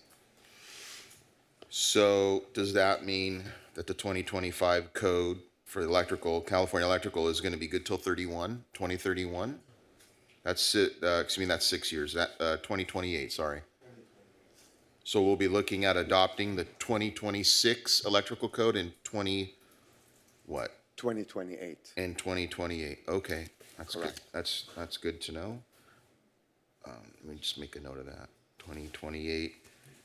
And then I want to kind of do a little bit of a takeoff from some of the ignition resistance questions that were brought up. Okay. Do we have fireproofing that goes, what are the fireproofing requirements that go into a residential structure? Who do we follow on that? Who's the jurisdiction having authority on that? We are the jurisdiction having authority. We're adopting the state model codes for the construction requirements that can be found both in the building code and in the wildland urban interface code for specific requirements. Okay, and then for a commercial aspect, I know a lot of commercial buildings are utilizing the International Fire Stop Council publications and certification for that. Are we going to be utilizing that as well? Those are referenced throughout the building code as the industry standards as required for 1 hour, 2 hour, 3 hour fire stop assemblies, correct? Okay, and there'll be a certification for those who are doing the inspections on that as well, or how does that work? Do you have to be certified to say, yep, you guys meet the minimum requirements through the International Fire Stop? So the state certifies deputy inspectors, Yep. and our inspectors are certified through the ICC process Yep. and deputized under the building official. Okay, so one of the okay, all right, you covered it with that. All right, thank you, that's all I have. Councilmember Mar? Yes, thank you, Mr. Mayor. So my questions are specific on the electrical disconnect piece. Why that change? Why that change? Is it to bring it into alignment and allow for more flexibility to the homeowners to install the energy storage system anywhere in the home. The new 2025 California Electrical Code based off the 2023 NEC requires a readily accessible shutdown or disconnect for residential properties located outside the home. What we are primarily clarifying is that that disconnect should be 36 inches from the main. But it also has to be line of sight to the storage system though, right? Yes, Councilmember Mar, yes. The code specifically says to be within the eye of sight. Right. But usually the time response of the firefighters, usually the first thing the firefighter does in case of a fire, they shut off the electrical power of any building structure. Right. And it's only logical to have that shut-off valve for the energy storage system to be in close proximity to that shut-off switch. So if you put it in the line of eye of sight, it can be located anywhere within the perimeter of the building, which really can jeopardize the time frame of the firefighter for saving lives and rescue the occupants or the residents in that building. But that's why there was a signage requirement to tell you where it was, right? I mean, we were talking about a residential facility, I think, with this portion of the code. It's not like you got to go walk 12 stories to find it, right? It's Yeah, still. but every second counts when you are, the firefighter, every second to them can really count and can save lives in that instances. Do we have the discretion to make that change, given that it's not climatic or geographic? Absolutely, yes, we do. As building officials, we can make any amendments to the adopted codes by the state of California. And don't you already have that discretionary authority as it stands right now without the code change? I'll leave that to the front. In the name of safety, you can require a disconnect closer if you think it's too far away, right? No, that's why we're putting this code requirement in for consistency and enforcement and clarity for any of the installers. So to be clear, there was a change in the California electrical code this year that requires an outside readily accessible disconnect in residential installations. So what we're really providing clarity on is that when you run that disconnect, it should be within 36 inches of the main. Now, it is common with all four of the major ESS system providers, including Tesla.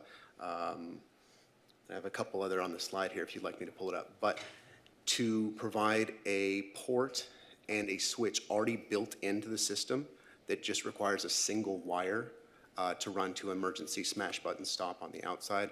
It's in all of their installation manuals. It's becoming standard practice, and it's because of this new requirement. So they are fully expecting this to come through. I'm happy to pull up a picture of an installation to show, kind of give an example of what we're talking about. If you Yeah, can that'd give be me 1 great. second. I thought the fire code said 6 feet, and so I thought you were going to say that this was a conflict with the fire code, and you were trying to, that's why you're trying to get rid of the line of sight, so. Chief Pyle's looking at me like I know too much, but.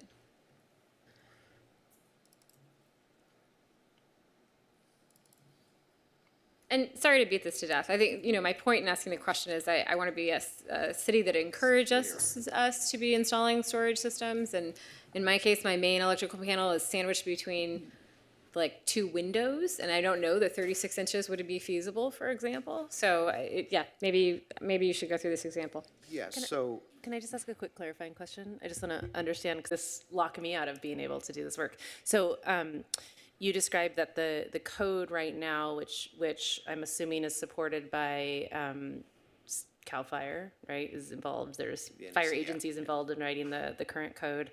That says readily accessible. And you're suggesting we change that to 36 inches.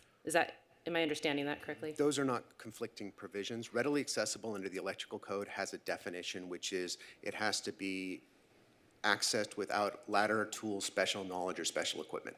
So that is one set of requirements that is separate from the distance. So now what we're looking at here on the screen is a not so uncommon installation, as you said, with the signage. The system we're looking at here has a main panel. Then, because things have been modified over time, it's got multiple placards. It's got a sub panel. It's got inverter from the legacy solar system. It's got an inverter for the secondary new solar system. It's got the energy storage system from the Tesla battery, a disconnect for the brain of the unit. And so when you're looking at this in the middle of the night or in the middle of the day as a firefighter and you're backfeeding the system, you've got 1, 2, 3, 4, 5, 6, 7, 8 switches potentially to shut off there in various configurations. What we're proposing, if you look at the diagram to the right, is straight out of the Tesla installer's manual. It is a single wire, and this is what the new electrical code is requiring.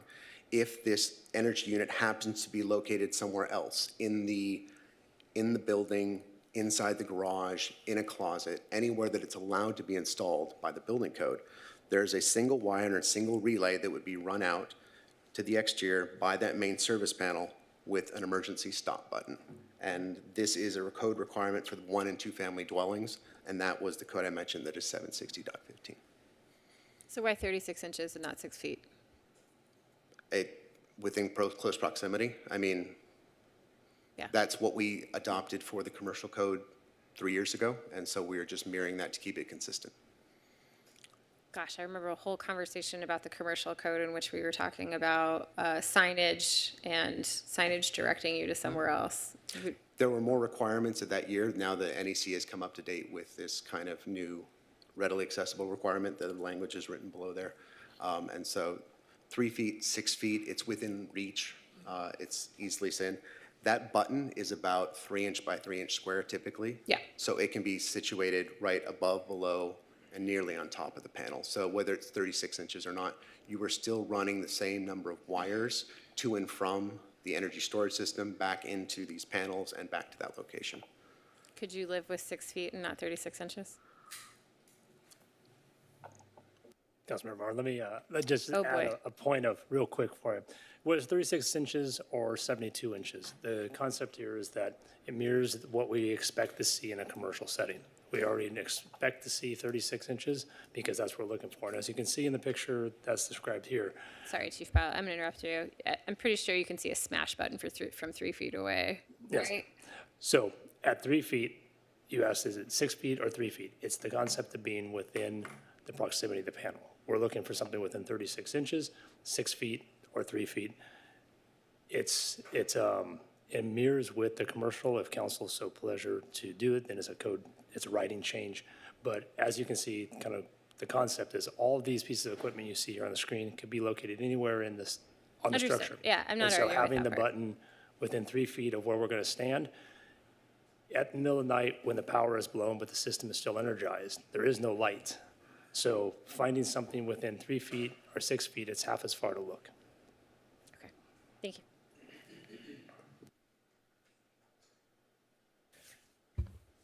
Any other questions before we go to the public? I actually- We have one other question by Councilmember Gamero. Sorry, I want to jump on board because this is actually a pretty good subject for safety here with the smash button. We're following the guidelines of the NEC on this, or are we changing? What does the code say? That's what I want to know.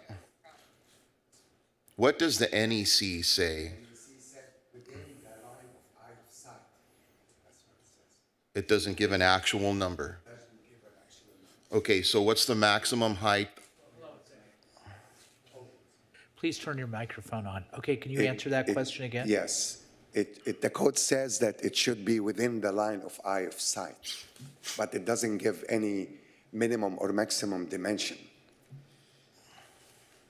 The new change to the code, the exact verbiage is for 1 and 2 family dwellings, an ESS shall include an emergency shutdown function to cease the export of power from the ESS to the premises wiring of other systems. An initiation device shall be located at a readily accessible location outside the building and shall plainly indicate whether in the off or on position. The off position of the device shall perform the ESS emergency shutdown function. That's the code. What we are just clarifying and adding to that is the distance from the main to clarify where we would expect all installers to put it. And readily accessible is a term, a technical term that's been defined by the NEC, and you defined it earlier. Can you define it one more time? Yes, readily accessible under the context of the electrical code means reachable without having special tools, knowledge, equipment, a ladder, or to move equipment or stored goods. Okay, do you guys have a problem with the ask of giving a little more of an allowance on a smash button than 36 inches? I don't, as Pyle said, I don't inherently think we do. I think we would just want to keep it consistent across the 2 provisions. Okay, thanks. That's it. Any other questions? Okay, let's open it up to the public. There's nobody coming up to the podiums. How about on Zoom, Madam Clerk? No, Mr. Mayor. Okay, we'll close public comment. So now we're at the point where we can make a motion. Councilmember Marr? You knew this was coming. I move to approve the staff recommendation with the following exception. Section 1207.4.1, electrical disconnects shall state 6 feet as opposed to 36 inches of the main electrical service disconnecting means. Second. Do you wish to be heard on the motion? No. Okay. Anything for the second? Yeah, I mean, I'll just add, I think the recommendation is reasonable. Appreciate the effort towards consistency with commercial, but it is a different situation in a commercial space. You have a lot more space to work with. I'm just thinking of the wall of my house where I would put this in, and like, if it's 36 inches, it's 6 feet something high, and like maybe that's an issue. So I think it's a good adjustment to make sure that we're not locking people out of being able to install solar and storage on their homes. Okay, does any other council member wish to be heard? Okay, let's call for the question.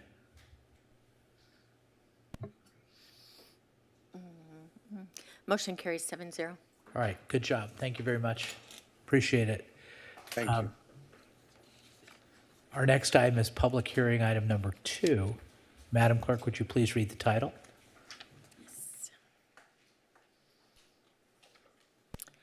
This is amendment to the land use element of the city's general plan to provide consistency with the sixth cycle 2021 to 2029 housing element.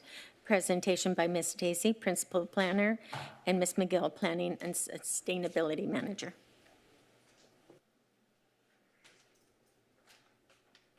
All right, I did the prayer, but I can't do this presentation. So, are they here? I'm praying that they're here.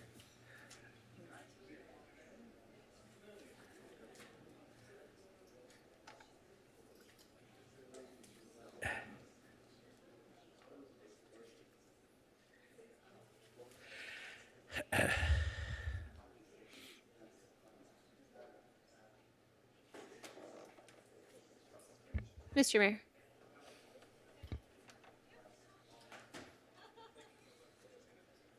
People are still in line to vote. Mr. Mayor, are we allowed to go to an old business item while staff decides whether or not there's going to be presenters? I'm not sure, but let's see. Let's give them a little bit of time before we do that. See if they need some more time. Do you need us to take a break? Why don't we take a break? Let's come back in 10 minutes. 10 minutes. 7:55.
All right, we're back on the record. We're going to pick up right where we left off.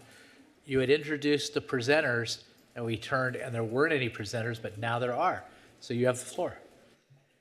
Yes, thank you, Mayor. Good evening, Mayor, Mayor Pro Tem, council members. I'm Melinda Dacey, the Principal Planner with the Economic and Development Services Department.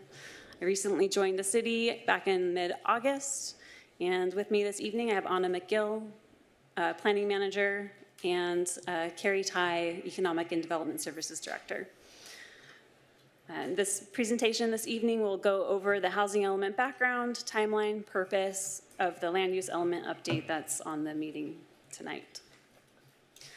So a little bit of background, the city has adopted a 6-cycle housing element back in February 1st of 2022.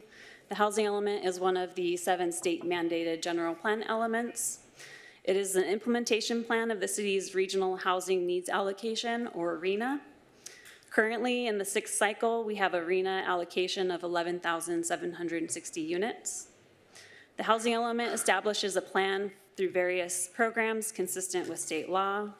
The city's housing element has 47 programs to implement. Once the City Council adopted the housing element in February of 2022, they also adopted the mitigated negative declaration associated with the housing element and submitted that document to HCD, the California Department of Housing and Community Development, to get their review of the housing element, and we received a revision letter that the housing element was not consistent with state law.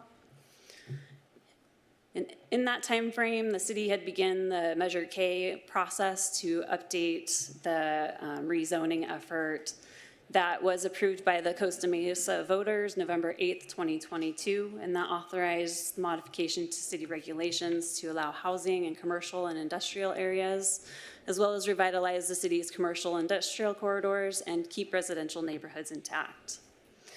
So Measure K became effective in November 18th, 2022, which added the applicable municipal code section to the city's municipal code, and it allows changes to land use, zoning, specific plan, overlay, or adoption of a new specific plan or overlay, as well as accommodating housing, mixed use, or revitalization of commercial areas, and authorize the City Council to approve those changes. As such, in between that time frame and in response to the April 5th, 2022 HCD letter, the City Council approved a modified housing element and recertified the mitigated negative declaration, and also authorized the city staff to make any additional non-substantive updates to the housing element if state HCD had provided any more comments. As such, we received a subsequent HCD revision letter in January of 2023. Minor non-substantive amendments were made to the housing element, and those amendments were submitted to HCD in May 9th, 2023.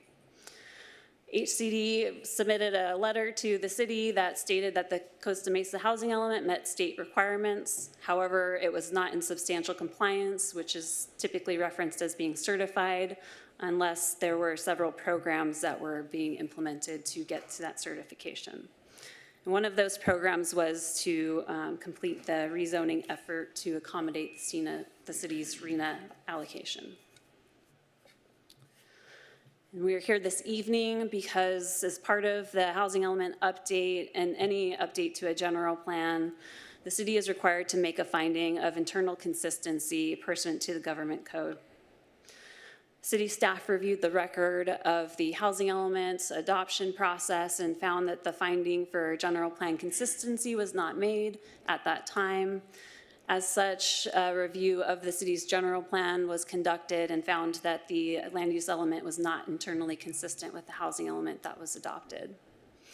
So as such, we are undertaking what's a Latin phrase, legal phrase called nunc pro tunc, which means now for then, to go back through the record and correct the inconsistency between the housing element and the rest of the general plan.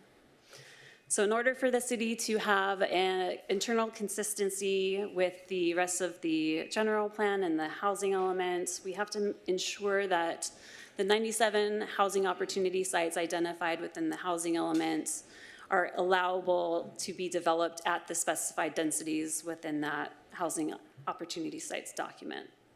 Other considerations that we need to take into account include the fact that the city cannot limit or restrict the residential site capacity identified within the housing opportunity sites, and as well as allowing some type of flexibility regarding floor area ratio, trip generation, or heights, as those have the potential to reduce the site capacity of housing element sites. So the staff report goes over some excerpts of the land use element updates. There is a strike through and underline document. So any text that is underline is text being added to the document. Anything that is strike through is being removed. That is included in attachment 3 of the agenda packet. An example, and these types of edits were made throughout the document itself. So one example is the footnote has been added to table LU3 of the land use element, which specifies the text identified on the screen that the residential density may exceed those identified within that table to accommodate the density that's identified in the housing opportunity sites inventory. Another example is the Segerstrom Home Ranch site that had a specific residential use being prohibited on the site. So the housing element did approve a residential density and capacity on that site. So that text is being removed and clarifications are being added to address that inconsistency. As such, city staff took the requests for land use element amendments to the Planning Commission as a recommending body to the City Council. On October 13th, 2025, staff presented the land use element amendments to the Planning Commission. The Planning Commission had deliberated over the amendments and had some discussions over the Measure K and housing element sites. So the map on the screen depicts those Measure K sites, and the housing element sites are the sites that have the red outline and boundary around those. So the Measure K sites included all of the city's industrial, commercial areas. And the housing element sites are a subset of those Measure K sites. So those sites have been authorized through the vote process under Measure K to allow the city to move forward with this process, as well as the rezoning that's being undertaken under a separate effort for the neighborhoods where we all belong.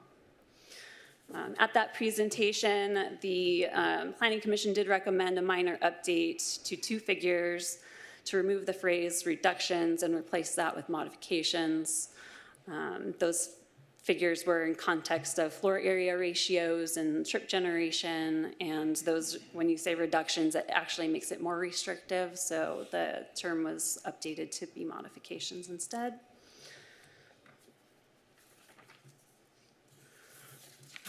In addition to the Planning Commission recommendation, the staff had reviewed the California Environmental Quality Act environmental determination and found that no new analysis is needed because of the adopted mitigated negative declaration, and the mitigation monitoring and reporting program had analyzed the housing element sites when the housing element was being processed and adopted by City Council at that time. The mitigation monitoring and reporting program had included mitigation for various environmental items that are noted on the screen, and also included some standard conditions for project processing. So some of the next steps that we will undertake with City Council consideration of the land use element amendments this evening, staff will return to Planning Commission to address any additional zoning code updates, as well as any specific plan amendments that may be needed to continue this effort. This concludes staff's presentation. We are available to answer any questions and requests that the City Council adopt the resolution attached within the staff report.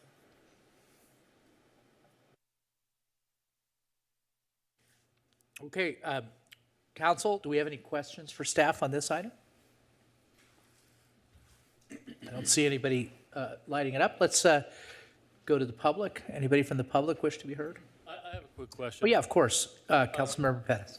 When the zoning code and specific plan updates, like return, will the council receive a parcel level comparison map showing which properties are gaining and losing capacity?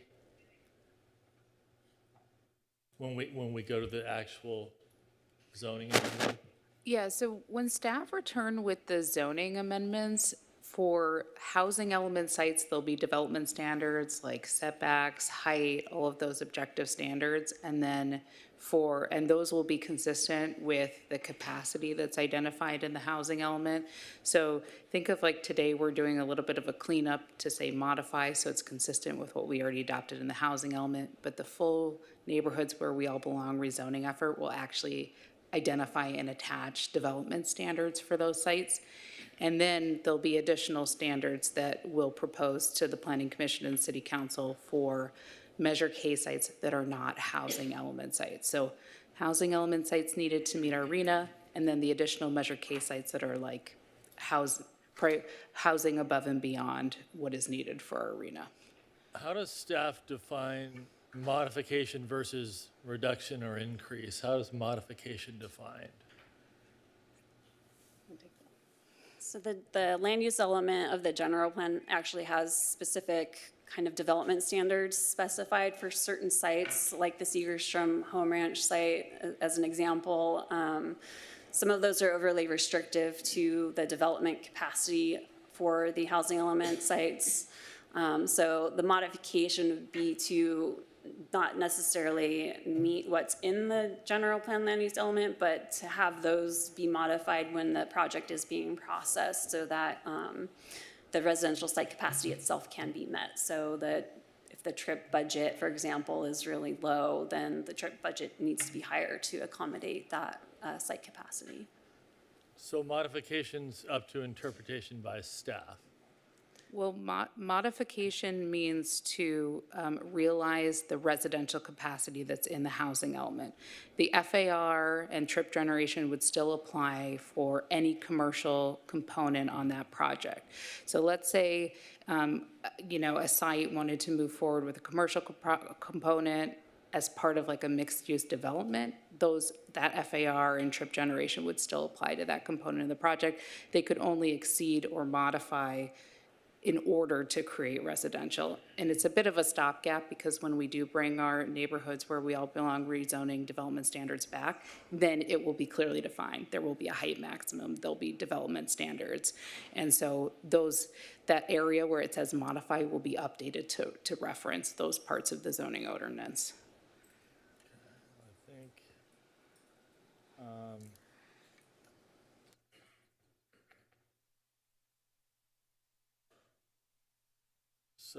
okay, that's all for now.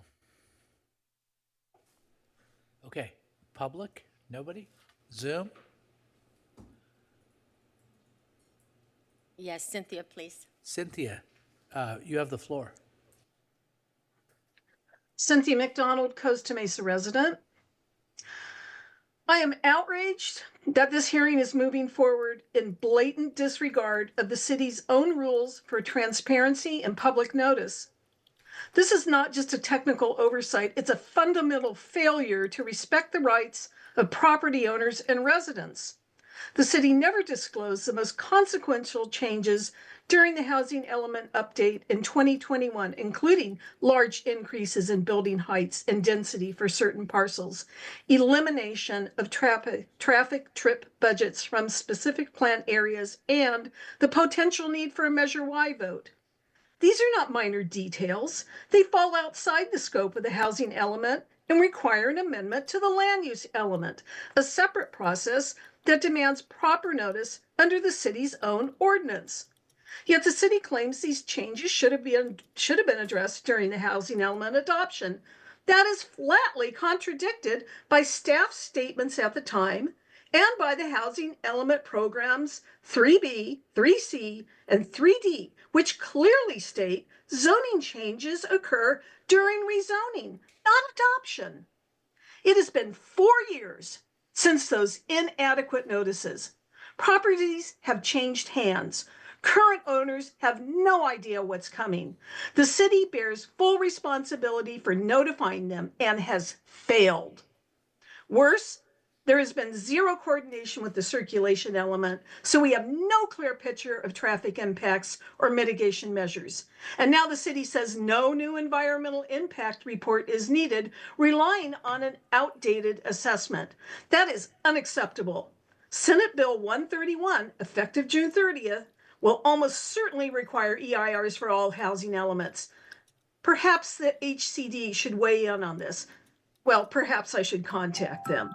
This is not transparency. This is deception. By withholding notice, the city is effectively lying to property owners. The citizens of the city deserve honesty, not backroom maneuvers. Shame on this city council. Stop this process until proper notice is given and a full environmental review is completed. Anything less is a betrayal of public trust.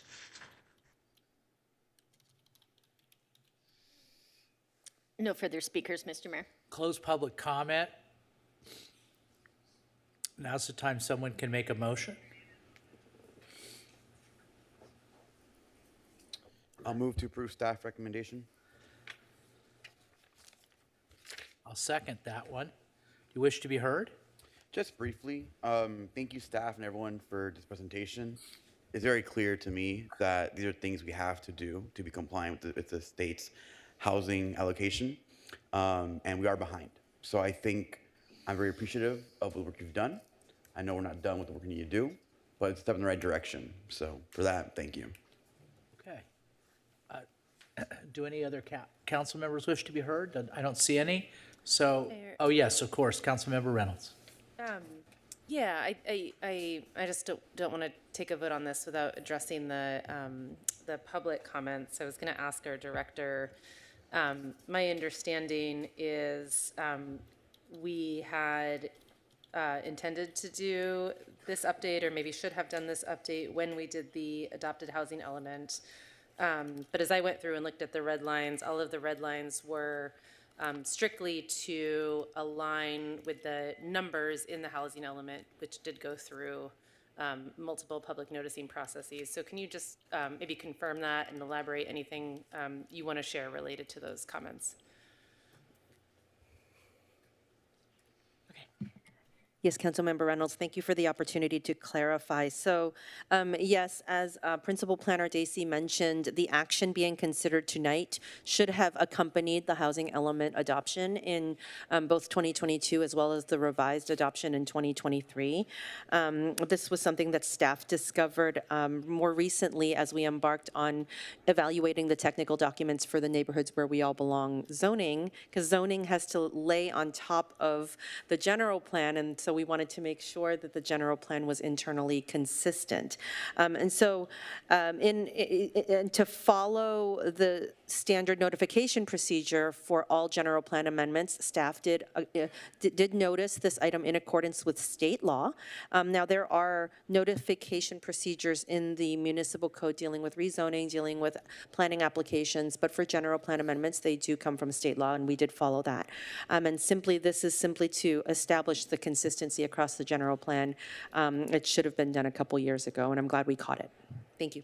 Great. And so any property owners who had properties that were listed as housing opportunity sites in that housing element, they would be aware. They may not be tuning in tonight, but they were certainly engaged as part of the housing element process when we published that document. I would say yes, as part of the engagement at that time. I wouldn't personally be able to speak to it. I don't think any of the three of us here those could. noticings happened. Right, but the normal public process, engagement, and I what think there are lists of dates of the range of public engagement that happened as part of the housing element adoption. So anybody that engaged as part of that would have been aware of this process, maybe not to the technical level of specific land use element amendments, but certainly would have been cognizant that their properties were identified as housing opportunity sites in the housing element. With specific density requirements Correct. listed in the housing. Okay, Yes. thank you. I appreciate the clarification. Okay, so we have a motion and a second. we've heard from the move it. Nobody else wants to speak, so let's call for the question. Motion carries 6-1 with Councilmember Pettis voting no. Okay. Our next item is an old business item. Madam Clerk, would you please read the title? This is Amendment Number 7 to Agreement between Orange County Transportation Authority and the City of Costa Mesa for the I-405 Improvements Project. Presentation by Mr. Seth Rahman, Public Works Director. Mr. Setharaman, Director Setharaman, you have the floor. Mr. Mayor Pro Tem, and members of the City Council. So in in April 2016, City Council approved an agreement with OCTA for I-405 improvement project. So this agreement identified the city roles and responsibilities for that project, which include plan reviews, inspections, going to meetings and such. And OCTA included compensation to the city for those activities, and also identified approximately $660,000 for mitigation of any detour routes. Now, the project is now completed. Now, 8 years later, we reevaluated our streets that required mitigation, and we identified that we will need an extra $2 million and negotiated with OCTA on that. And we agreed upon that number for compensation. So now we have an amendment number 7 that formalizes that, and that closes our agreement with OCTA with this new compensation of $2 million. That's my report. If you have any questions, I'm happy to answer. Okay. Any questions of council? So you're asking us to accept $2 million from OCTA? All right. I see a unanimous vote in our future. Okay. All right, let's hear for the public, though. Public, anybody? Oh, here, come on up, Jay.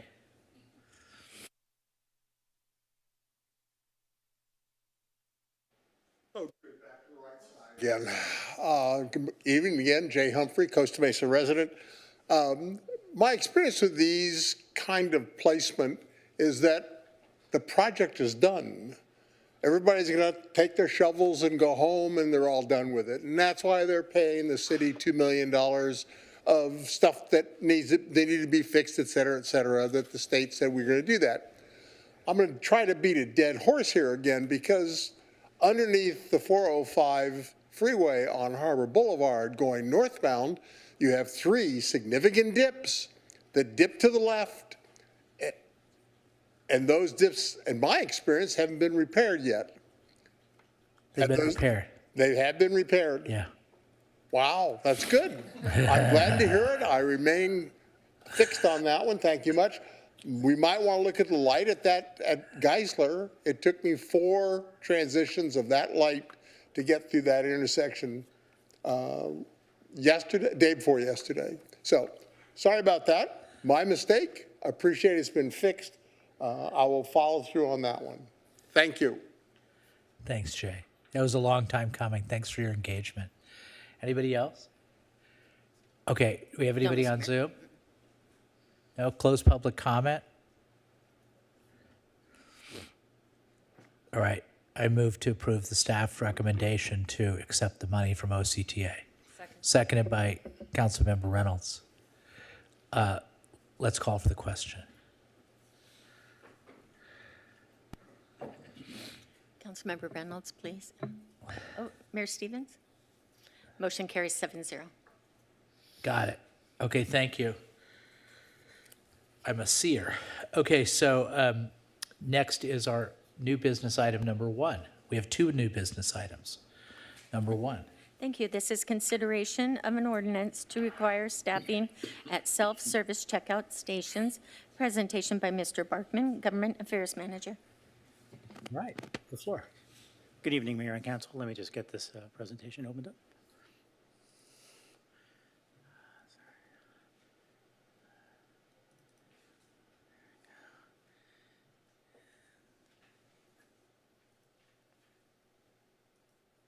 Great. Thanks.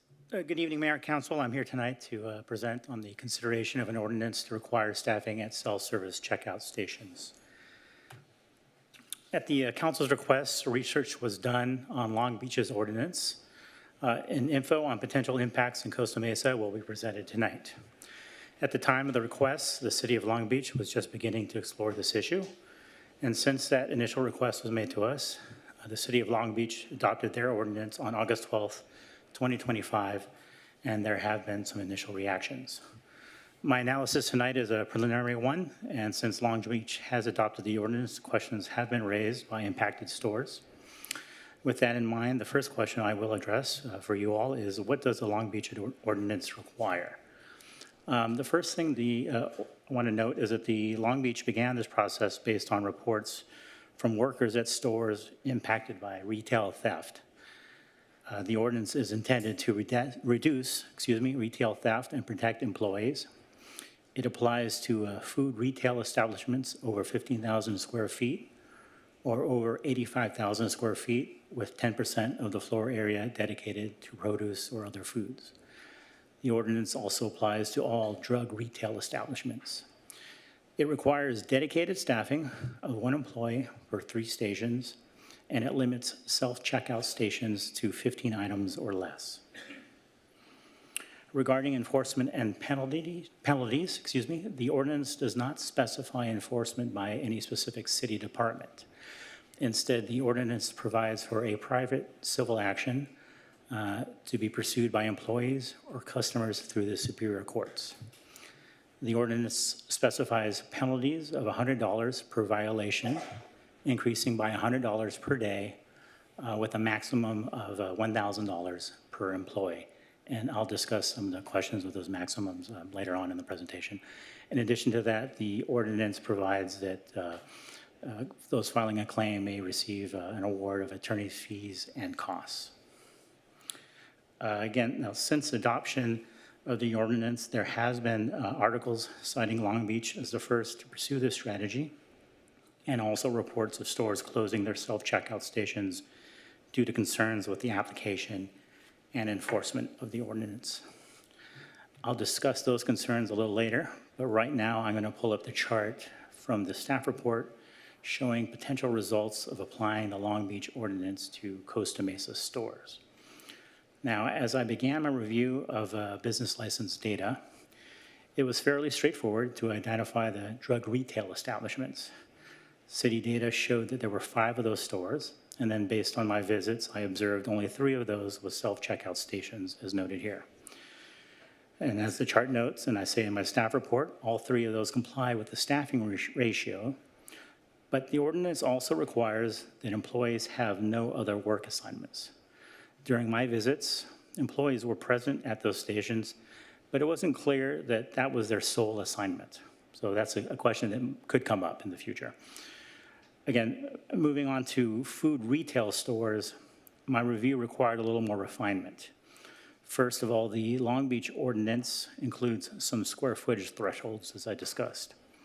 Once I applied those thresholds, I was able to narrow the list of potential stores impacted to 16 stores.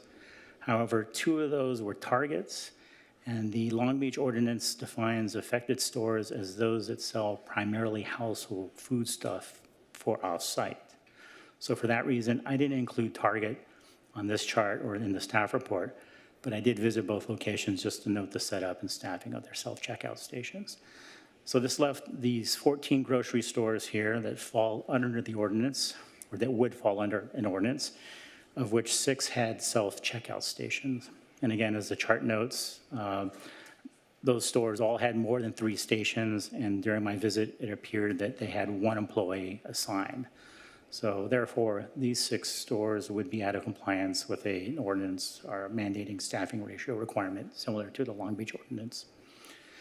And as I said, there have been concerns raised since the adoption by Long Beach. I know an issue for consideration, I think, for us tonight is the square footage thresholds in the Long Beach ordinance have created some confusion, and it may not be applicable to Costa Mesa stores, just given the smaller size of our stores compared to the larger, maybe big box stores that you'd find in Long Beach. In addition to that, one of the issues noted in the ordinance was to address retail theft And as one of the attachments to my staff report notes, those incidents actually have decreased in grocery stores for Costa Mesa. But in drug retail stores, we have seen an additional 7 incidents going from 2024 to 2025. And enforcement questions may also continue to arise for city staff to address, even if a city agency isn't tasked with enforcing it. I would anticipate questions from business owners and potentially customers.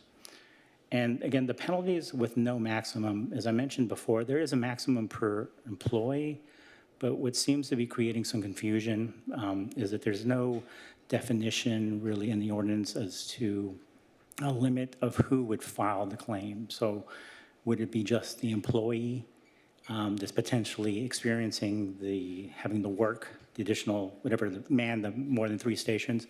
Is it every employee that's manning a cashier? Is it every employee in the store? Is it just the customers that are in line, or all the customers in the store? So I think that's what you're seeing with some of the news reports and the confusion about the penalties and reaction to that. So with that, I'll conclude my presentation and take any questions. Council, do you have any questions? Okay, let's open it up to public comment.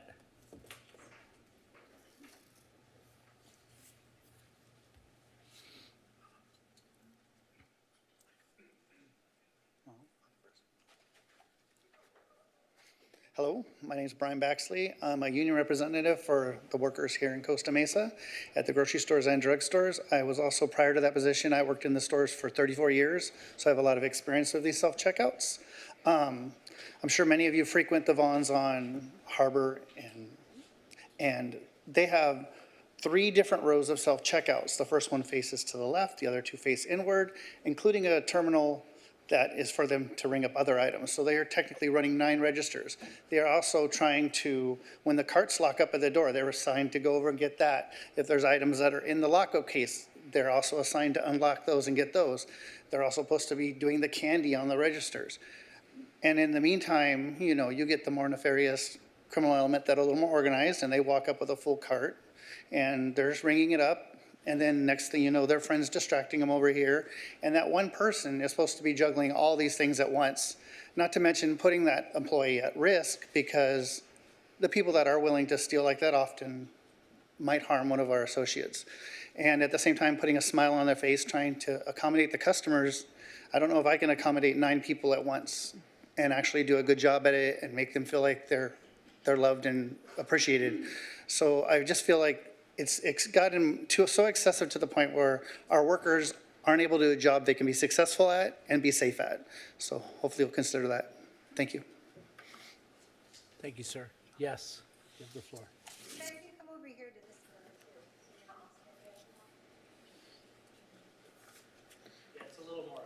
It's a little more efficient if you break it up. Okay. Thanks. Mayor, council members, my name is Matt Walters. I'm a longtime resident of Costa Mesa, and I've worked in the grocery business for about 24 years at Vons and Pavilions. I'm here today to urge a yes vote on this ordinance, the same one that was recently passed in Long Beach. Over the last month, I have spoken to many workers in Ralph's, Vons, and CVS here in Costa Mesa on their thoughts and experiences with self-checkout. A common response from many is that they feel overwhelmed and overworked. Best said by Bettina, who is a worker at Vons. When she works self-checkout, she sometimes has to not only monitor the customers, but also find the key and open the locked cabinet, maintain line control, and any other task that comes up. Regular check stands handle 1 customer at a time. Those working self-checkout must monitor 5, 6, 7, even 9 customers at a time. This ordinance provides simple solutions to help solve this problem. A ratio of 3 self-checkouts to 1 employee is a common sense answer. 15 items or less would help provide quick and smooth transactions. I would also like to present petitions signed by 179 workers in Vons, CVS, and Ralph's to the city clerk, whom all support a yes vote on this ordinance. Thank you. Thank you. Yes, you have the floor. Hi, my name is Vincent Chavez. I'm a pharmacy technician at CVS for 10 plus years. As you can see from the chart, CVS self-checkout is a little bit more limited. It's because the staffing is also limited.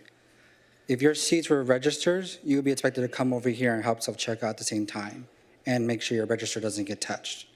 And you would be expected from where you're sitting to make sure these transactions are honest because you're in charge of the front store. Now, the repercussions at Long Beach, what happened was CVS got rid of it. All the self-checkouts are shut down, and now there's actually workers on the floor because, of course, the stores are still, half of them are locked up anyways to get items.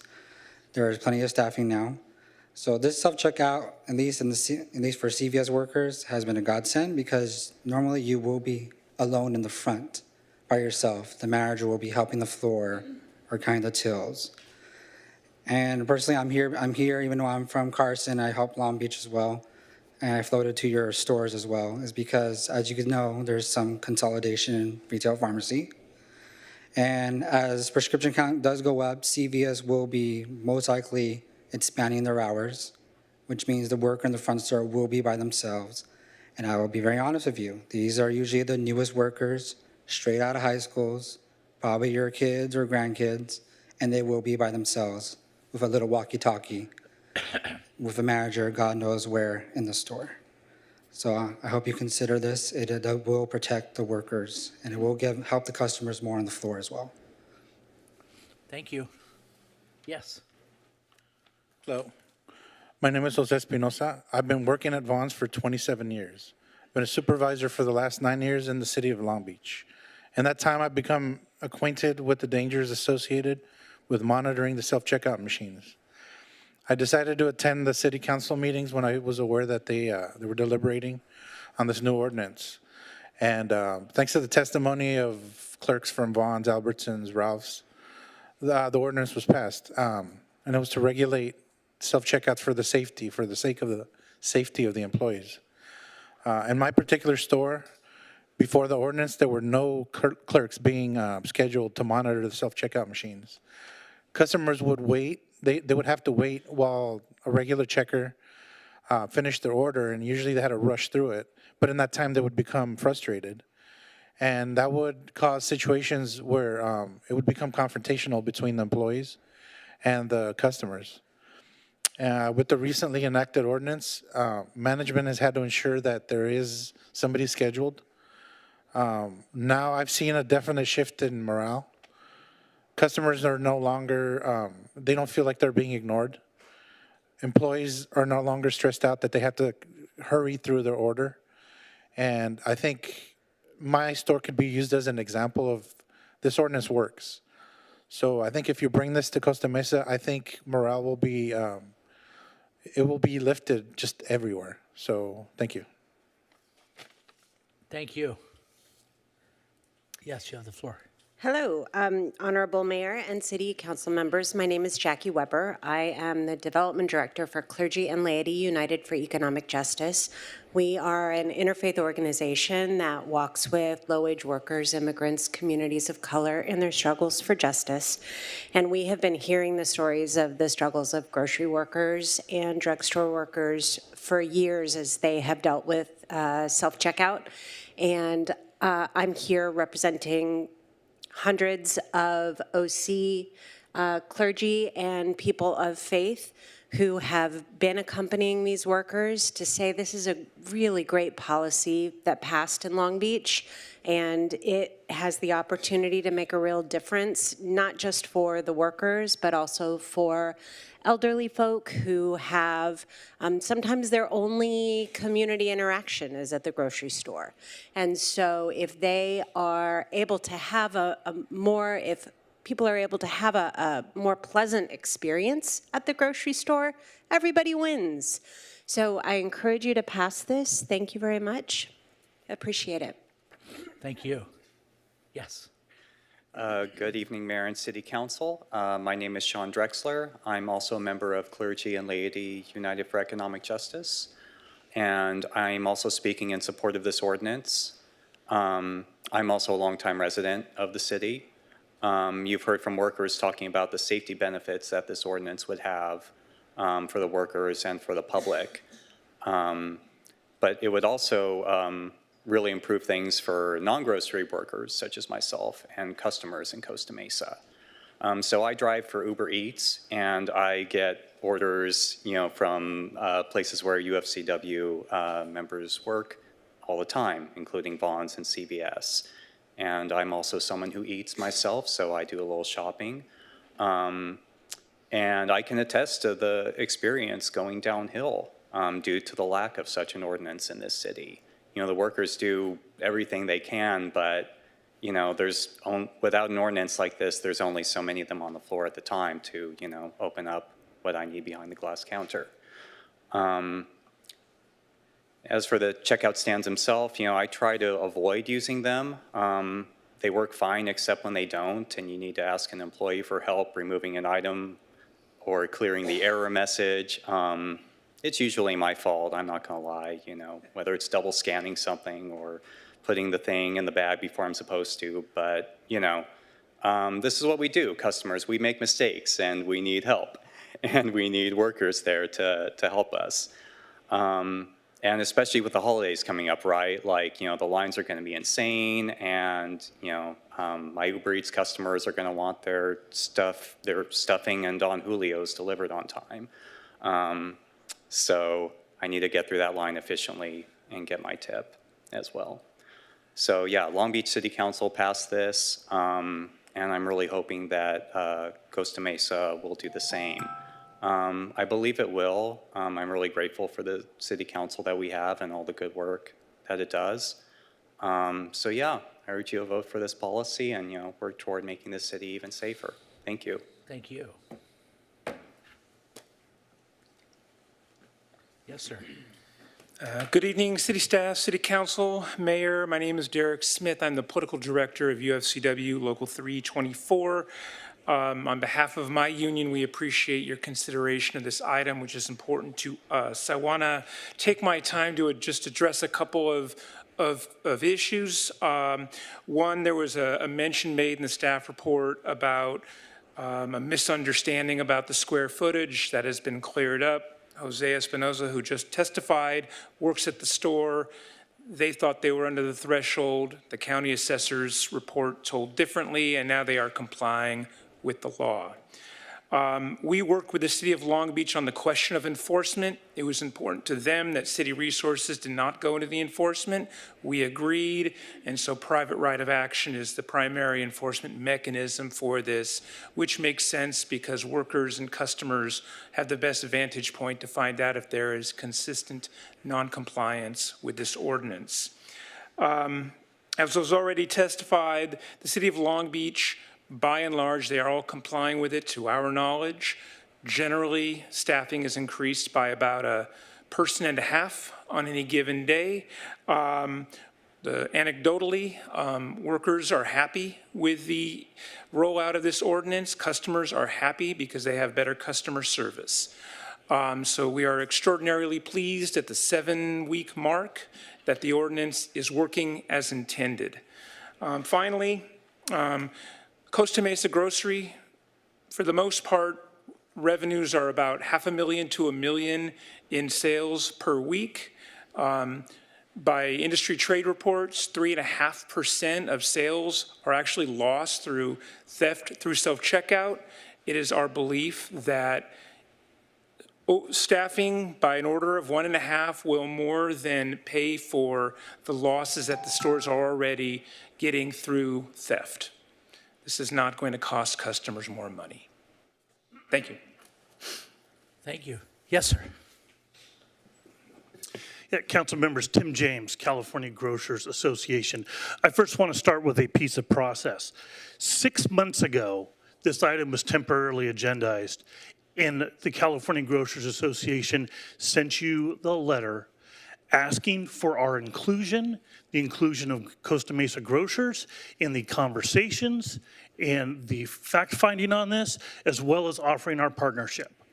We have heard nothing from any council member. We have heard nothing from any staff. We now come to find out we had some level of surveillance in our stores without those stores being asked either before or afterwards if the information that was compiled was accurate. And then the industry was forced to find out on a weekend because of the public noticing of the agenda that this item was up this evening.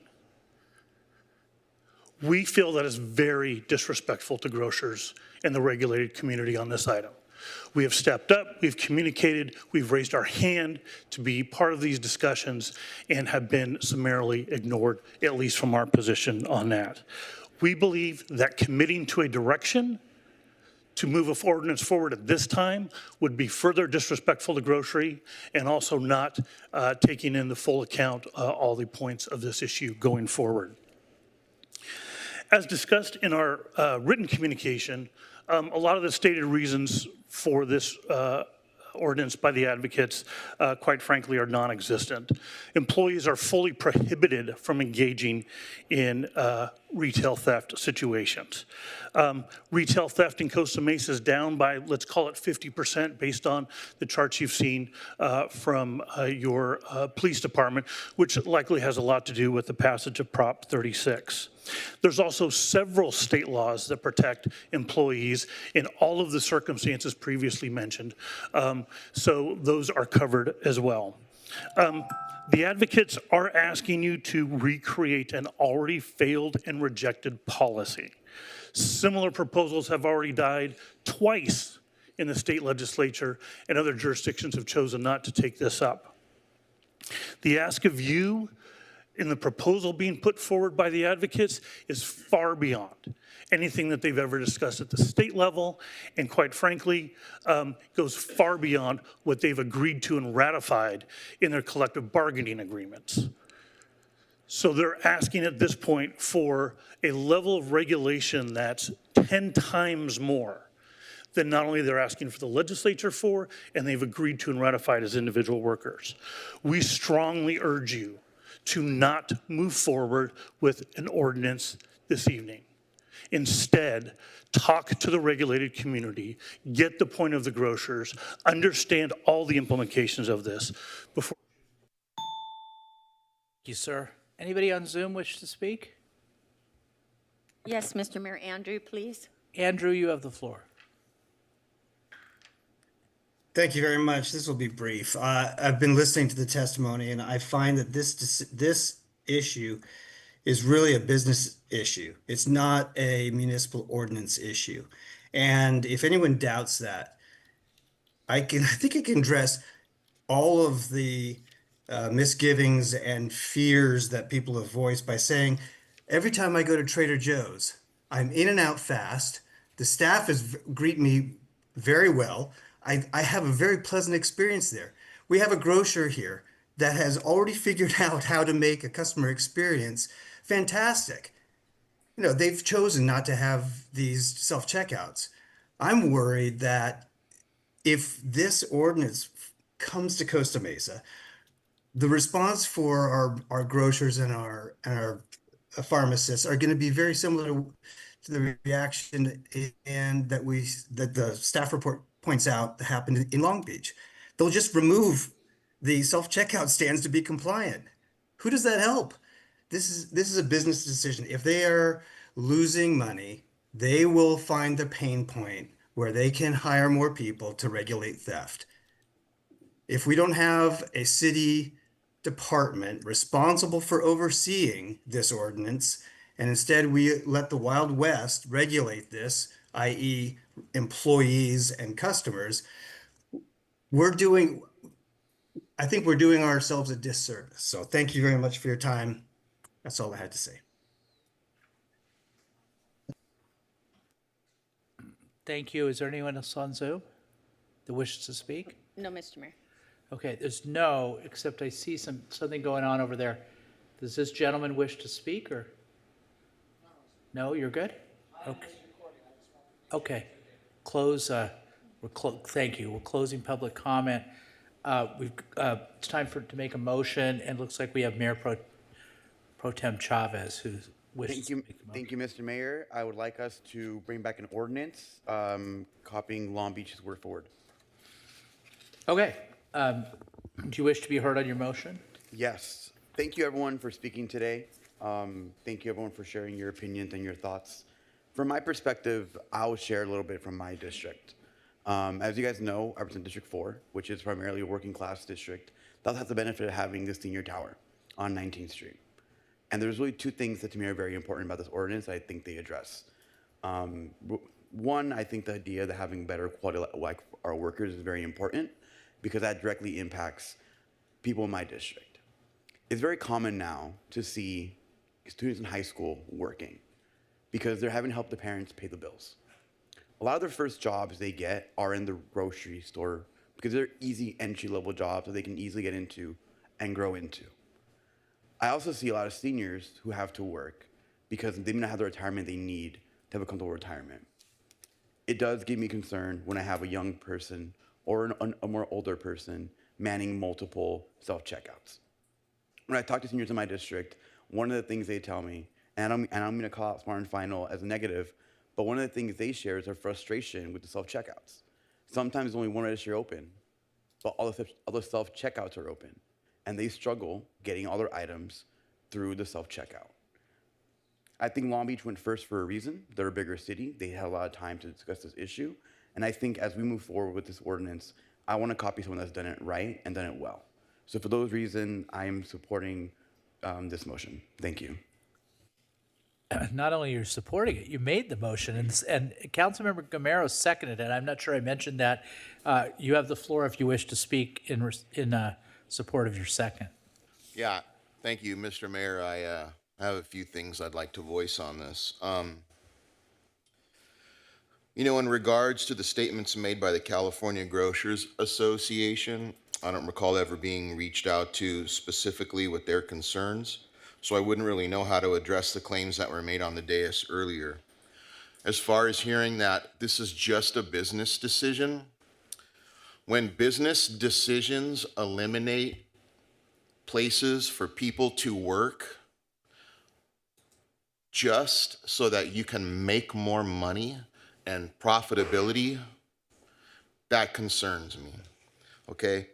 If we're gonna go into this with a horse and buggy mentality, saying that, well, if we put cars on the road, that's not gonna work because cars go faster. Guess what? Putting cars on the road gave a lot of people jobs, okay? Keeping cash registers open is gonna give a lot of people jobs. And it's going to effectively, in the end, account for a much, much happier clientele and receivership from those who are at a supermarket trying to buy goods. I myself make sure every single time that I go and shop that I go to a register that is manned by a person, held by a person. And every time I go see one of them, I say these words. You know, I had a choice. I could have went to the non-manned register or gone to you. And every single time they say, you know what, thanks.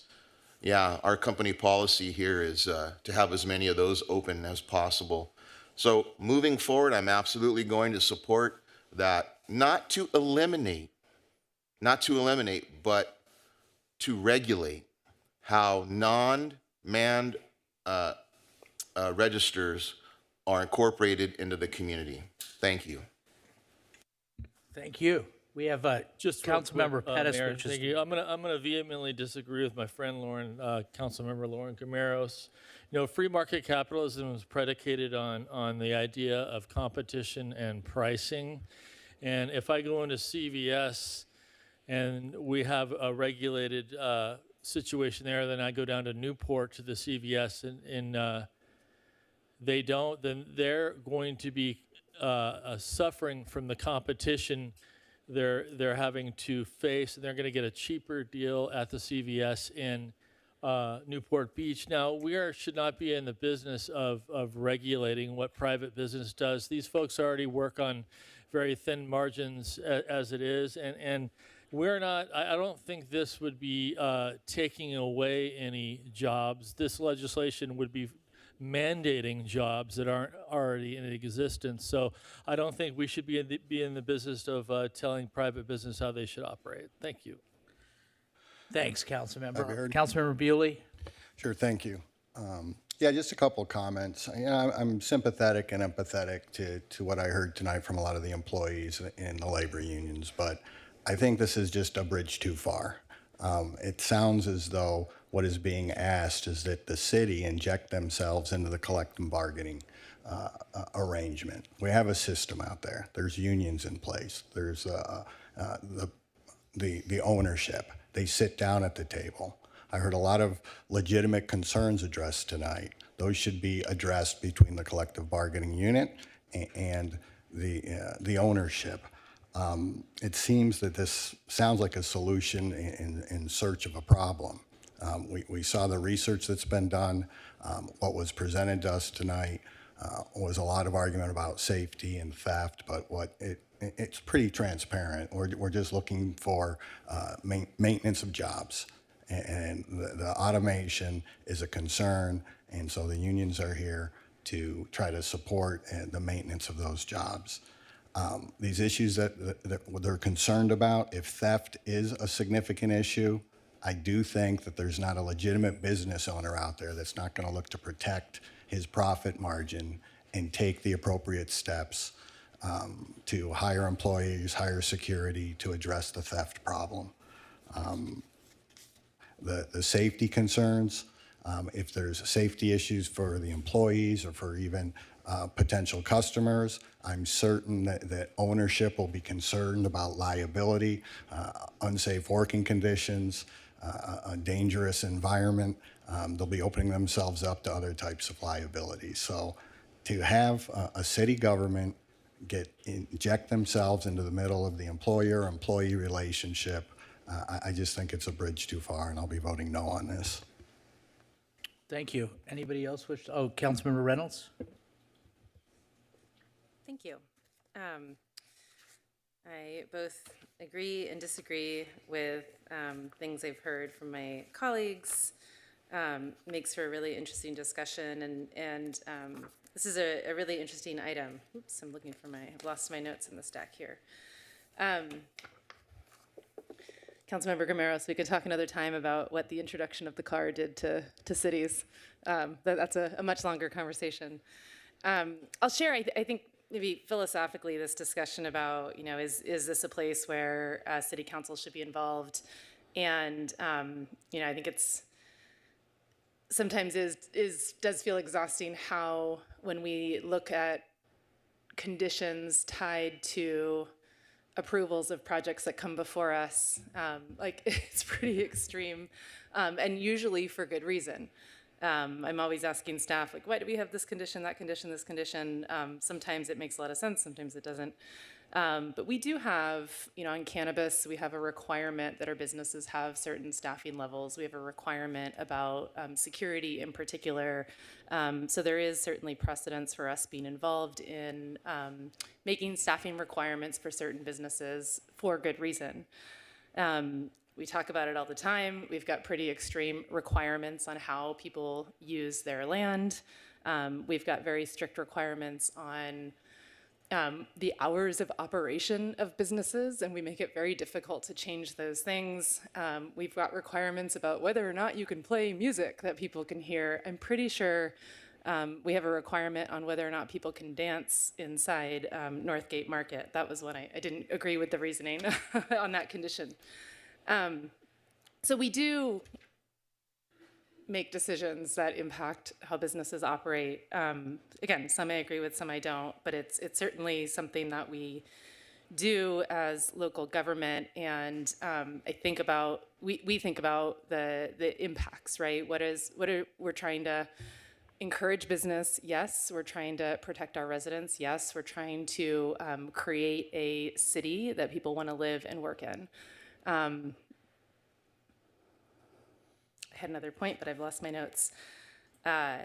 So anyways, I am going to support the motion. I do wish that we had engaged with the business community as part of the staff report. I think that's maybe a note for next time that I would have expected that outreach should be done. I invite that engagement as a draft ordinance is prepared for us if this vote passes. Let me just see if I can find my notes on this.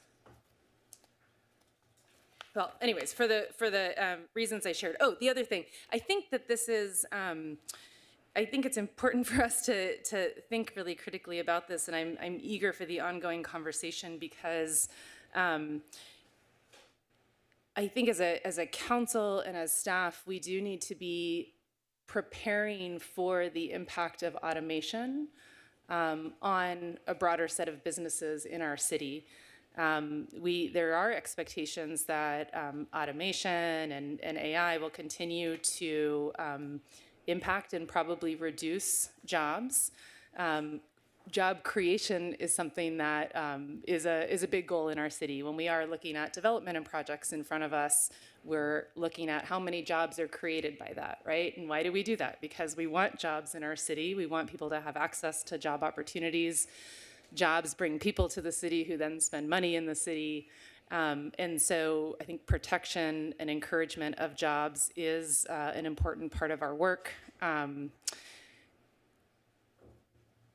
And for the residents, you know, going into a space, in some of the comments, I was struck with, my experience coming into some of these stores where I have had to look around as a resident for employees to get help, and I don't enjoy that experience. And I think about sort of the long term, if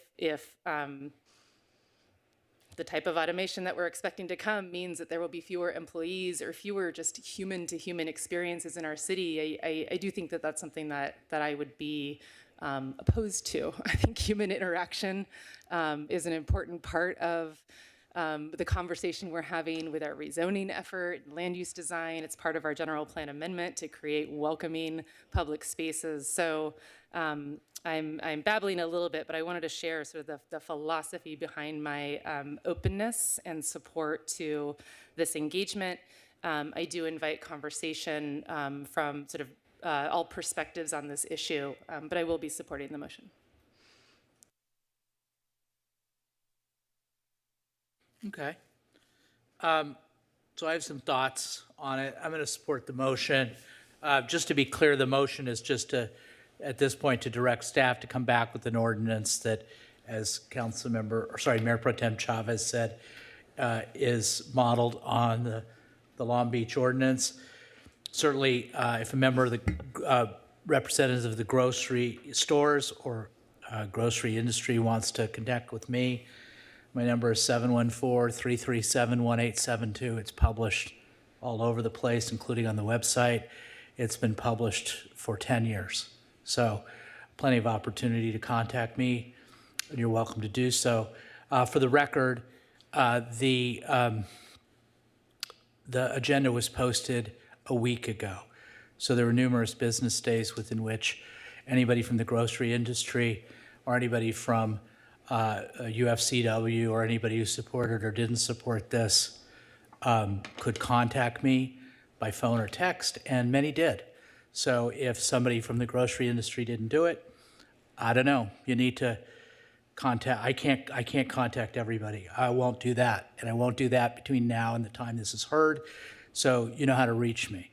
Also, you can email me. I look at this as a question of job creation or job retention, a matter of customer service, and theft deterrent. The points that were made by some of the folks, council members in opposition, and some of the community members, and I read everything that was presented on this. Thank you for that. Were interesting. It is a,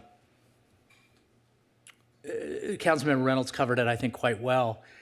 We always have this kind of gas clutch thing. Should the government be involved or shouldn't they be involved? When they should be involved, when shouldn't they be involved?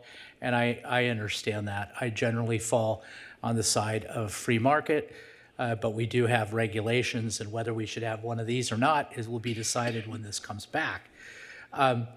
If anybody from the grocery industry is interested in talking to me about this, one thing I'd be interested in is the real data of how this is going to affect profits and profit margins, because as I look at slide number 6 that was presented by the staff, if the ordinance was passed in the city of Costa Mesa, it would add 8 jobs, presumably 8 jobs per shift.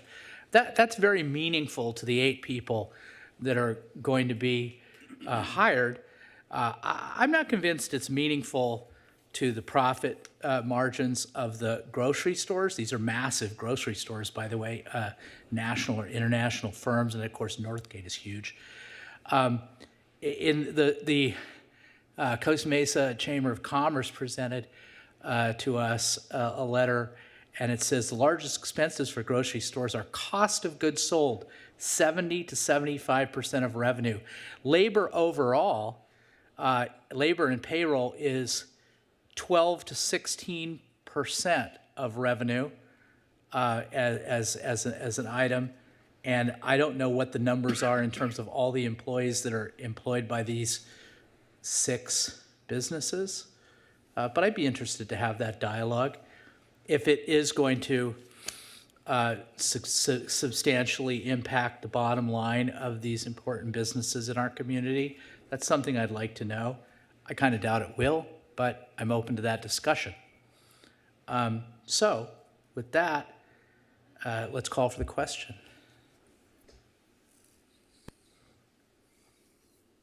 Motion carries 5-2 with council members Pettis and Bewley voting no. Thank you, everybody. Okay, we have one more item, which is our new business item number 2. Thank you. This is housing element rezoning, neighborhoods where we all belong, public engagement update. Presentation by Ms. McGill, Planning and Sustainable Development Manager, and Ms. Halligan, Senior Planner.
All right, we're ready.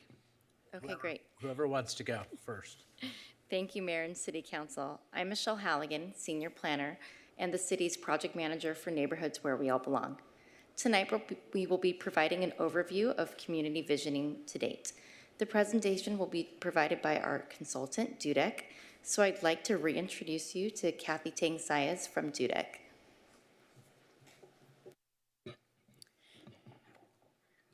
Thank you, Michelle, and good evening, Council. My name is Kathy Tang-Sayas. I am the project manager with Dudek, the prime consultant helping the city with this effort. I'm joined by my colleague, Taylor Funderburg with Kearns & West, who is leading the community vision portion of this effort. We're here tonight to provide you with an update on our work for neighborhoods where we all belong. Neighborhoods Where We All Belong is a comprehensive effort led by the City of Costa Mesa to address housing in the community while at the same time complying with state law. It's enabled by 2 means. First is the housing element. The state of California requires that every city have a housing element, one of the many chapters of the city's general plan.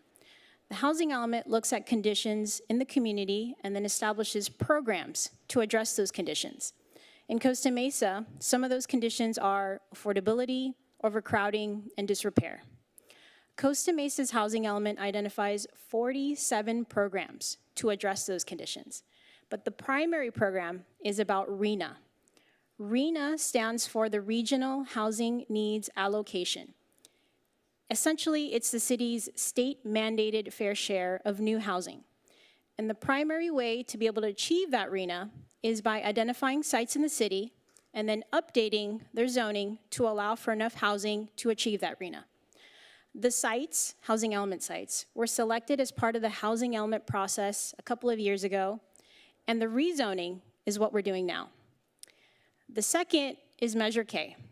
Because of Measure Y in 2016, any major land use change requires a vote of the people. So Measure K was passed by Costa Mesa voters in 2022 to allow the city to rezone housing element sites. Measure K also identified other sites for rezoning, specifically in some commercial and industrial areas.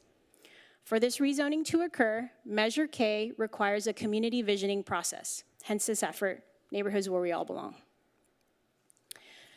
So Neighborhoods Where We All Belong focuses on implementing two big buckets of housing element programs. One is about housing development opportunities. That includes the rezoning of all Measure K sites, which include housing element sites and non-housing element sites, to allow for the future development of housing. And the second involves zoning code amendments to comply with state law, including new objective design standards to direct new projects to be designed and developed in a way that is consistent with the community's vision. The key across all of our work is community input. So with that, I'll hand it over to Taylor. Thank you, Kathy. Community visioning has been designed to take place over 3 rounds, each building off the other. Each round is tied into a crucial decision-making step of the planning process, where the community's input can help inform and make an impact. It's important that all activities were grounded in being inclusive, accessible, and transparent. This was done by creating multiple opportunities for participation across a broad spectrum of the community. What were these opportunities? Engagement was designed to be multi-layered, offering opportunities at different locations and formats so the city and project team could hear a variety of local voices. For round 1, this meant 5 buckets: a kickoff citywide open house, community workshops, focus discussions, pop-up events, and an online survey. Each activity was facilitated in both English and Spanish, and participants expressed an appreciation for the bilingual approach. Ultimately, these activities offered diverse opportunities and allowed participants to show up in a format that was most comfortable for them. Central to the engagement process is how the word gets out to inform and invite participants and offer multiple ways for people to choose to engage. A variety of notification methods were implemented to share information about the effort and provide invitations to each activity. Each resident could decide in which way they wanted to interact with the effort and provide their insights. To begin the process, a citywide open house was hosted, open to all residents and not location specific. Participants were provided with an opening video, setting the stage with an overview of the effort, followed by open house exhibits and visioning input activities focused on envisioning a good neighborhood, their open comment and prioritization activities. We hosted 3 place-based workshops in August and September, identified by the location of Measure K sites along Newport and Harbor Boulevard, in the West Side, and in North Costa Mesa and Sobeca. The information at the community workshops was aligned with what was shared at the open house. However, each workshop had a neighborhood-specific activity or activities. This included area mapping activity for the Newport Harbor Boulevard workshop, where participants could identify the places they most valued. This was so successful, we replicated for the other workshops as well. In the West Side, participants joined in a walking tour of Placentia and 19th. Discussion focused on developments on the route, asking participants to consider what works well and what could be improved for future developments. In North Costa Mesa and Sobeca, the team hosted a focused breakout discussion on aspects of designing good neighborhoods. In September and October, we hosted 3 in-person focused discussions grouped by these neighborhood areas. Participants provided insight on what makes Costa Mesa special, how to integrate housing into the identified sites, and the vision for the future of housing in Costa Mesa. In tandem, city staff hosted pop-up events around the city. At each pop-up, participants were asked to share their priorities for good residential development, designing for multi-story housing, and their vision for future housing. The activity met people where they were in their everyday lives in Costa Mesa. To conclude round one outreach, an online survey was launched on the Costa Mesa Neighborhoods website. We received over 250 responses in English and Spanish over a 2-week period. The short survey was designed to mirror the other input events for those who maybe were unable to join in person or had more to add throughout the process. Overall, through round one, over 450 community members participated and provided over 1,600 insights into the future of housing. All responses via maps, worksheets, walking tour, and prioritization dots were reviewed and summarized into key themes for envisioning a good neighborhood. We heard from so many voices and different perspectives representing residents from across Costa Mesa. Participants noted that Costa Mesa is eclectic with unique and culturally rich neighborhoods and communities. We heard from lots of participants that future development and housing should prioritize diverse, affordable, flexible housing for families and opportunities to own in Costa Mesa as opposed to just rent. Multimodal transportation, which highlighted walkability, as well as making our streets safer and more attractive, especially where new housing is planned. That housing alone is not sufficient. It needs to be paired with gathering spaces for the community, proximity to everyday activities, and parks, open spaces, and greenery. And thoughtful housing design will be key when integrated into existing commercial and industrial areas.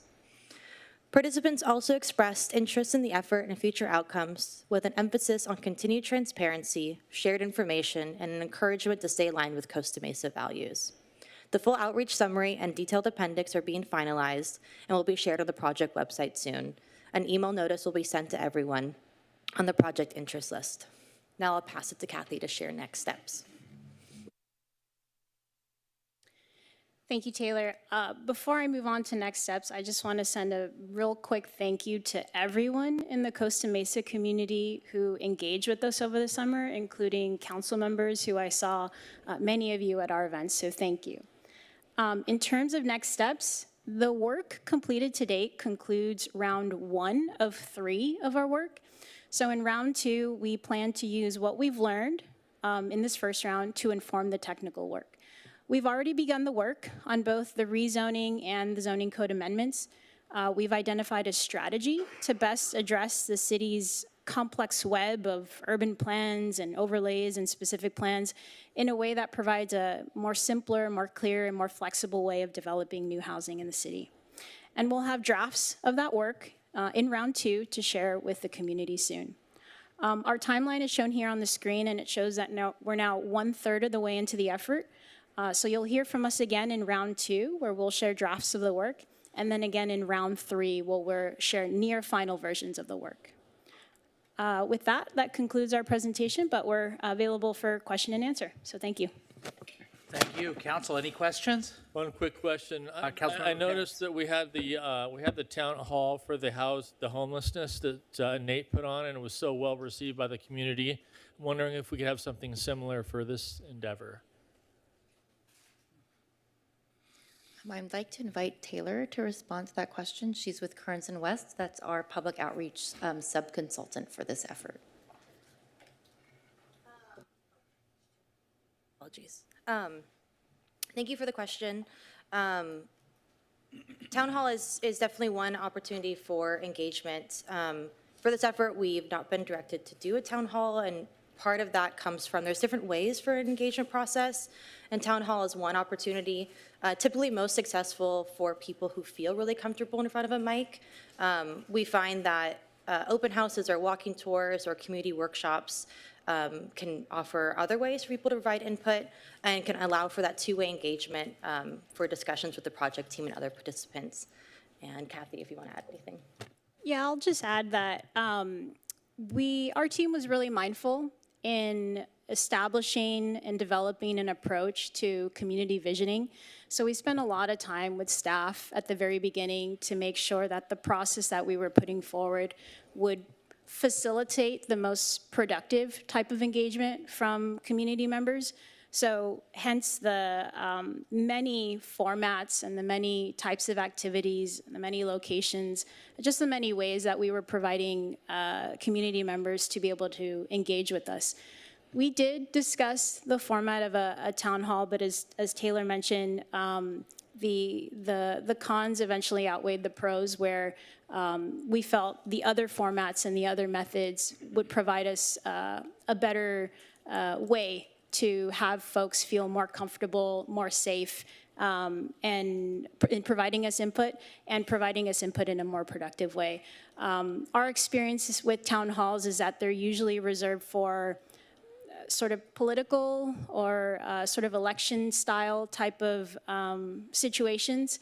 And given that it's just one person at a time in front of a microphone, it just limits the ability to engage a broader community, engage a broader public, and allow more folks to provide input. So at the end of the day, we, as a group, decided against it, especially given that there was no specific directive from City Council to do so.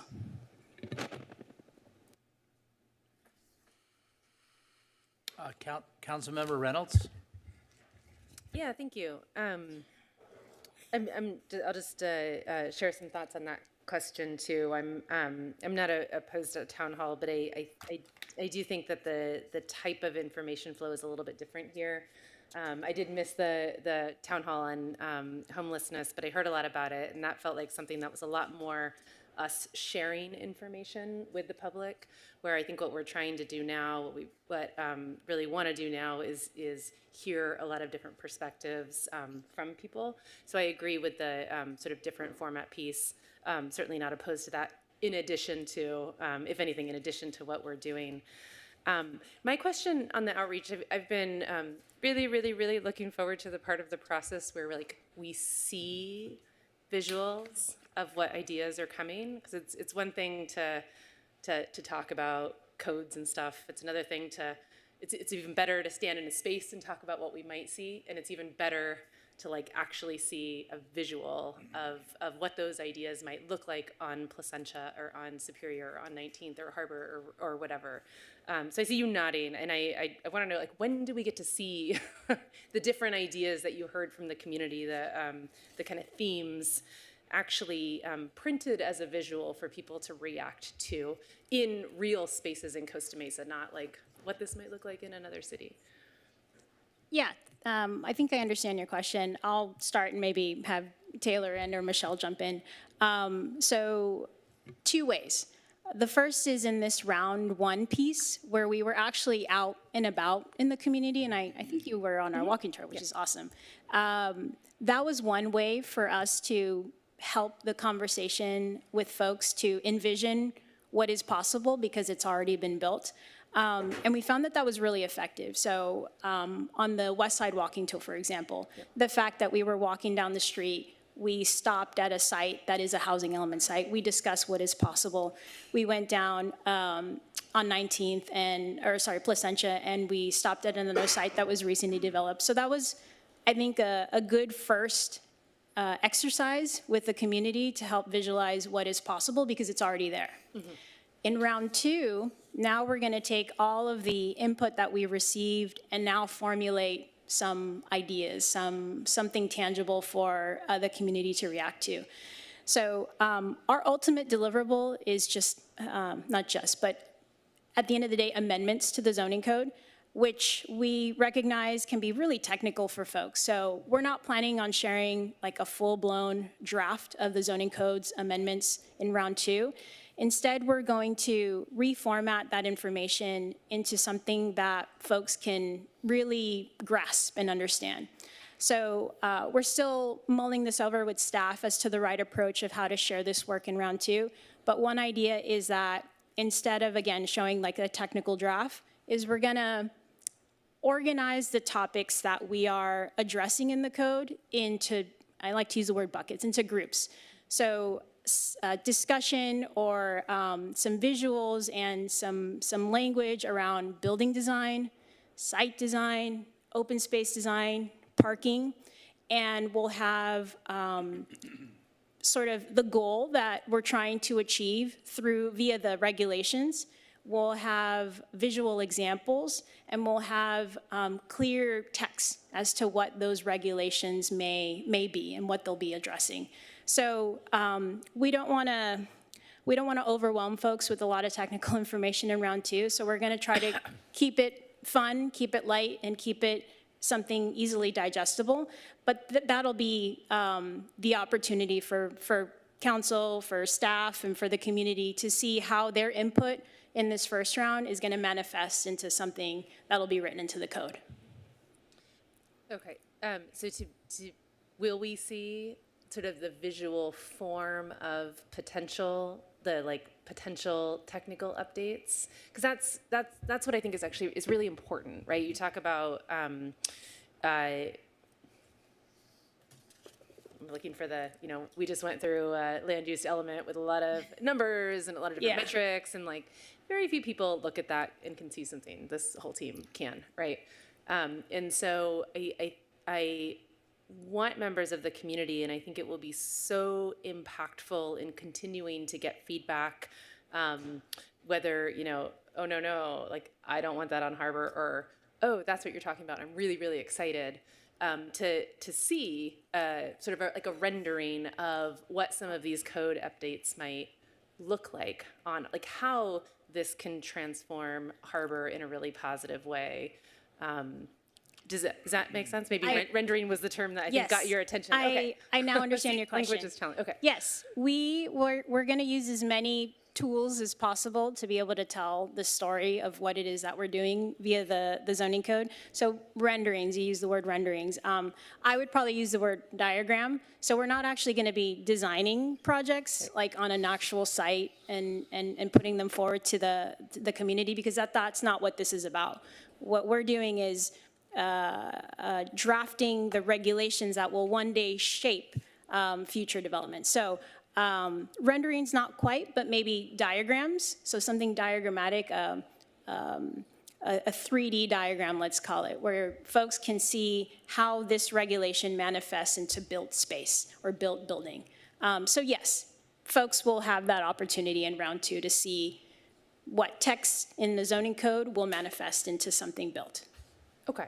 Okay, I think that's really, really important, and I'll probably follow up with staff and like the difference between rendering and diagrams, so I'm not disappointed come round two. And I would also suggest, I'm volunteering myself as someone who's much more visual. There are people who are engaged in our community, as you know, who are thinking about things more on the technical side, so I would recommend you still sort of weave those things in. Maybe you have the visuals, and then you have some of the the more technical numbers that go behind it. I think we've heard that request from some members of our community. So the technical stuff isn't coming when we're 90% done in the decision-making process. I think that would be too late. The other request I have is at the outset of the project, there was a lot of discussion, council support, probably direction in the RFP to really have these local conversations, and we have had that much more than we normally would. I'd really like to see it even more local. So, we had, I think, 3 different walking tours, but even then it was like only one on the west side, but the corridors on the west side are all actually very different, right? The ideas that come up on Placentia may not be the right ideas for Superior. They're 2 pretty different audiences too.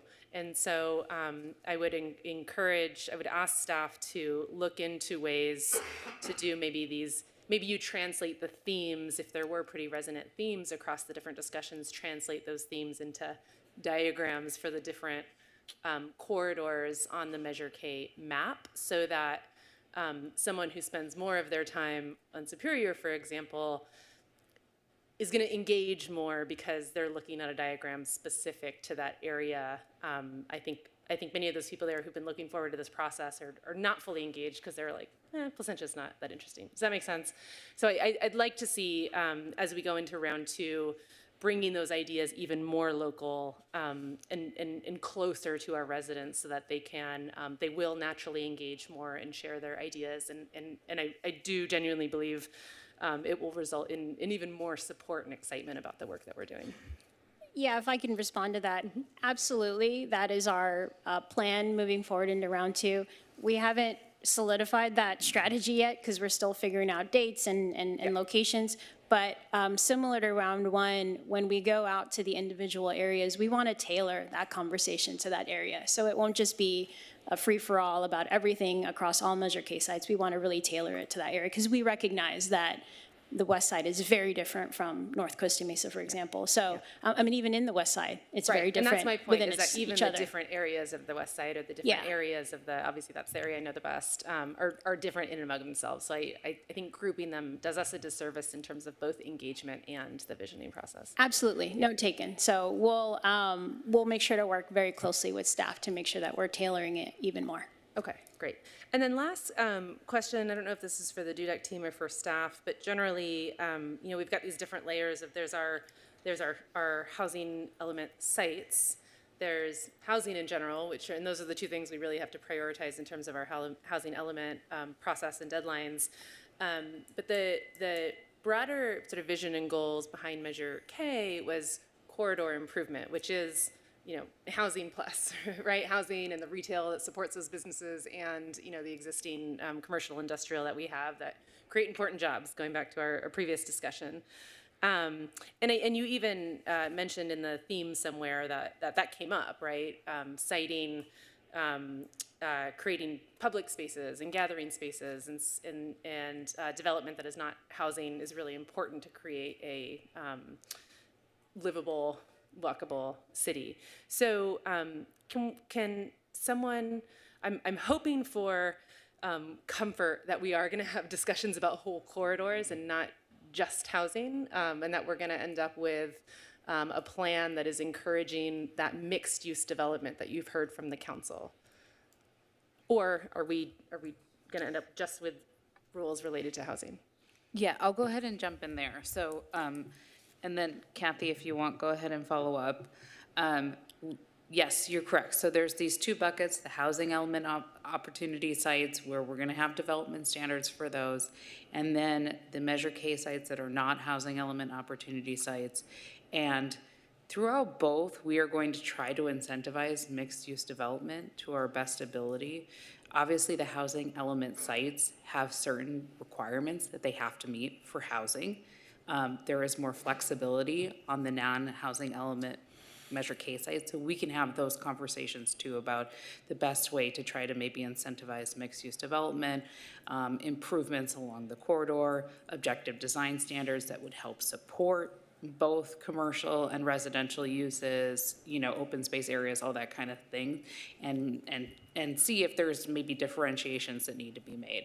I also just wanted to go back to your prior question, if I may, for a second. Diagrams, form sketches, whatever. I think I understand what you're saying, so staff will take that on board.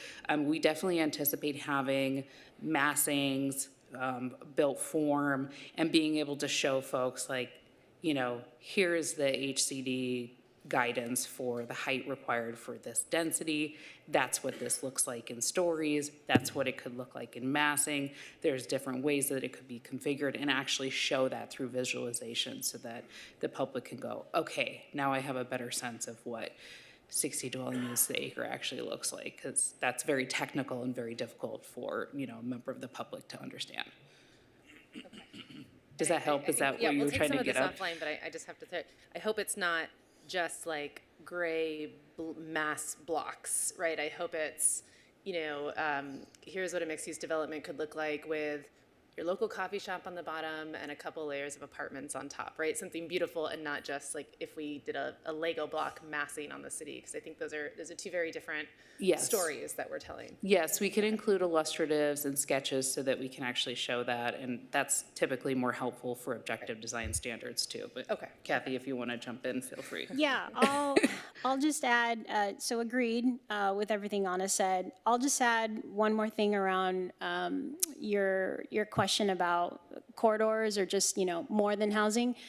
The fact that we, together with staff, devised this name, Neighborhoods Where We All Belong, I mean, that was on purpose, because we understand and we recognize that this effort is more than just housing. And the fact that Measure K sites were identified in existing commercial and industrial areas, places where people are working, that is a real benefit, right? Because That means that housing will be integrated into places where people are already working, people are already shopping, people are already there. And now injecting housing there helps to create more complete neighborhoods. And it helps us in so many ways. It reduces traffic, it reduces pollution, it creates more community, it makes us healthier. So that is the sort of principle that we're following as we're looking at these regulations, not just for housing element sites, as Anna mentioned, which have very strict requirements from the state, but for those non-housing element sites where we have a little more leeway, looking at them through the lens of mixed use and all the benefits that can flow from mixed use. You can look at that through, you mentioned corridors. I think we're looking more as, again, neighborhoods. So addressing things that folks have told us in round one, that they want their housing to be near a grocery store. They want to be able to walk to the park. They want to be able to have a coffee shop around the corner. Those are some of the things that I think we can address in some ways by requiring or incentivizing these new housing projects to either accommodate on site or be adjacent to or in some fashion. Open space was another big one. So those are all things that we're considering to include in the regulations to, again, the purpose or the goal being complete neighborhoods. Okay, appreciate that additional information. Thank you. Anybody else? Councilmember Marr, you want to? No? Okay. Thank you. So, so did you get the theme from the John Denver song, Country Roads? Yeah? Yeah. Derivatively from the state of the city? Is that a coincidence that you get the neighborhoods where we all belong and then? It was a group effort. We're not going to take sole. Right. Imitation is the most sincere form of flattery. It was a group effort between city staff. I think it went all the way up to city manager's office. Yes. So we all worked on it. Okay. But yes, there was some inspiration locally that might be in this room. That's possible. Yeah. Okay, good. Thank you. My head is like hurting right now. Because I don't know. I mean, I don't know how this works. It's my first time to go through this process. My observation is, but I see you say here on the staff report, Dudek is preparing a memorandum summarizing the key data and findings and how the work may influence the land use, so forth and so on. That's on your next steps. But I mean, I look at all, and I think about all the work that was done and all of the people you talked to, and then I look at, what is in our number, it's also in the staff report on page 8 and number 12, and I just don't see a lot of findings or data or whatever.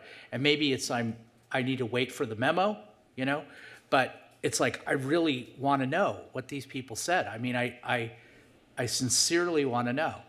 Now, having said that, I'm not 100%. I mean, because presumably these people in good faith we came to them for pop-ups. They came to various events.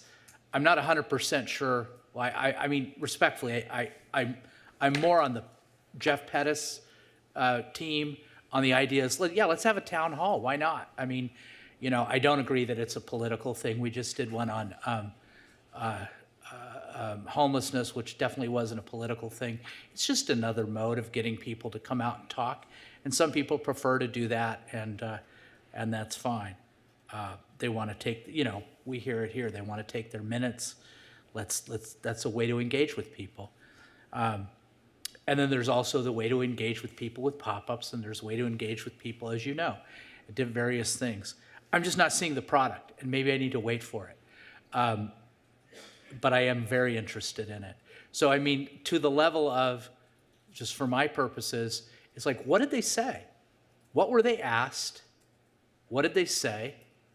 The whole methodology from, we had these events, this is what we asked, this is who these people are, this is their demographic, this is the feedback we got, and then we might end up making the decision that, I hear you, we heard from a lot of people that they want X, but we're going to go with Y because we have some state mandate or something like that, and we have very little discretion. But at least the throughput of somebody taking the time to come to the event, make the comments, the throughput is to us because we're the decision makers, right? So I don't know when I can expect that, but I expect that. But we're on a rocket ship to the moon here, right? It's November, then we got Santa Claus is coming to town, Snoopy House is going to be here, and we're looking to get this thing finished.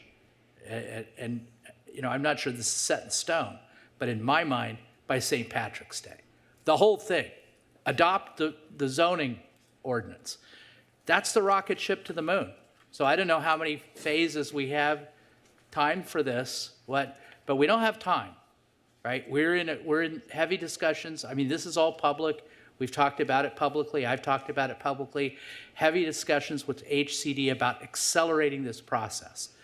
So it seems like we need to see that memo yesterday.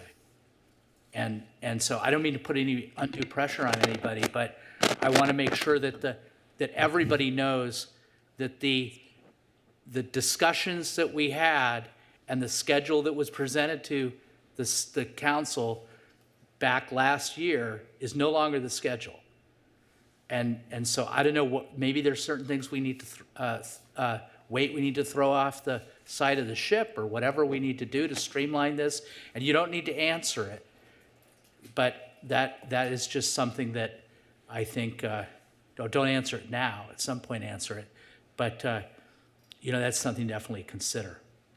But I'm not, I mean, you know, I appreciate this as far as it's gone, but I really, at some point before I make a decision, I would love to see that. We make decisions all the time with imperfect information, and if I don't see it, I'll still make a decision. But I'd feel much better knowing what the public said if I have that information, in whatever form, you know. Anyway, that's my feedback. Mr. Mayor, we still need to hear from the public Yes. on this item. Does somebody want to speak? I've got a problem with my ear. We've still got to hear from the public on this item. Oh, yeah, of course. Right. I know that. I know that. Public? Open the public hearing. Anybody on Zoom? Oh, yeah. Go ahead. Mayor, can I just ask a quick follow-up question related to your comments? Pardon me? I just have a quick follow-up Yeah, of course. question related to your comments. So can staff confirm, because there was a schedule change, does the report that we got tonight and the schedule we have here in the staff report, is this consistent with our updated accelerated schedule?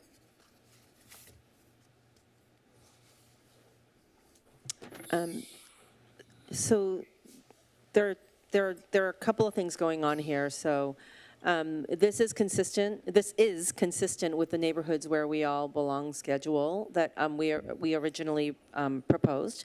Certainly, you know, I think a couple of meetings ago, and I don't remember what agenda item it was associated with, we have been talking to California Department of Housing and Community Development about expediting the city's efforts to get a certified housing element. And so certain portions of that, obviously, we're working on in parallel, but this schedule reflects the schedule that was shared with the City Council when the contract was awarded earlier this year.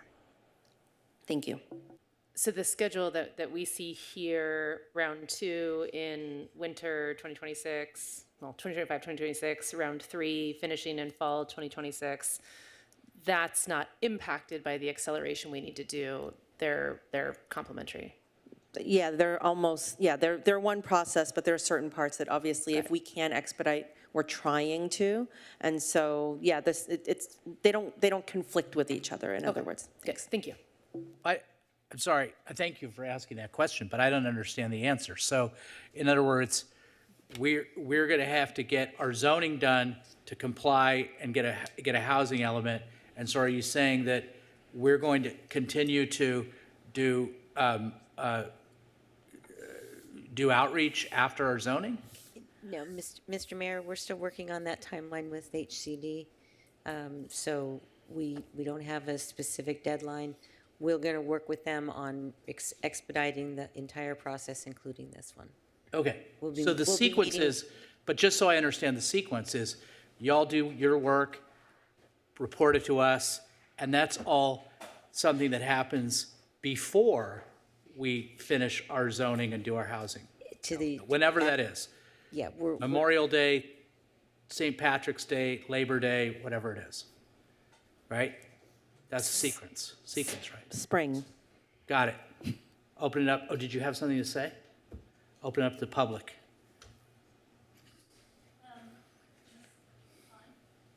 No, go. Okay. Hi, I'm Alex Tourget. I'm a fairly longtime resident of Costa Mesa, and I just wanted to come and just share that I was a part of this as a resident. Not all of it, but I was able to participate in some of the outreach events and the survey, and I really appreciated the way that they came, you guys, and the city came to us and asked what we wanted, and there was physical participation with Post-its and walks and even surveys where we got to write additional thoughts. I haven't had a opportunity to do something like that before. Maybe it's my fault for not paying attention or anything, but I really appreciated it. I have been a longtime renter, and I really, really would love to see additional housing in Costa Mesa for all of our residents. It's, as we all know, it's tough for housing. So yeah, I'm really excited about what we're doing, and I too want to see more and participate more. But yeah, I've appreciated the outreach and the ways that we've been able to participate as residents. Thank you. Thank you. Yes, sir.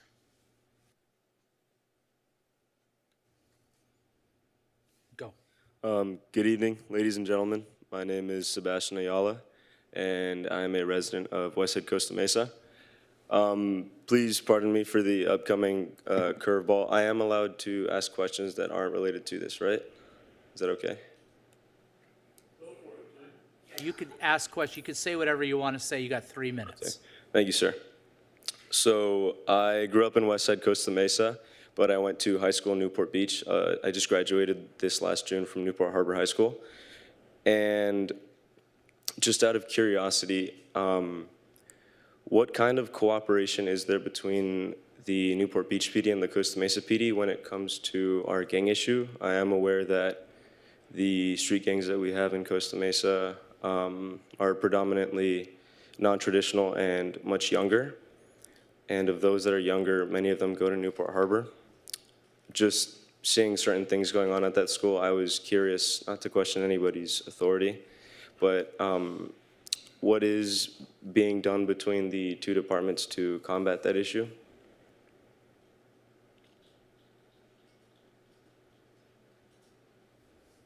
We won't answer you from here. Oh, No. I'm sorry. Yeah. Sorry, this is my You first have city 3 council minutes. meeting. You can say whatever you Sorry. want. Okay.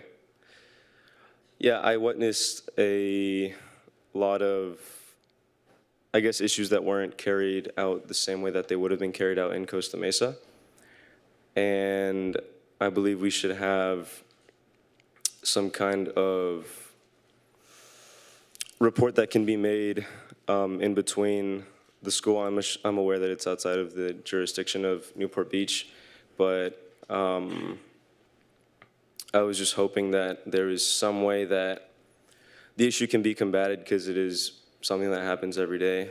As a victim of certain things that have happened with the gangs, I would like for there to be some kind of cooperation between either the school resource officers or the administrators, the gang unit.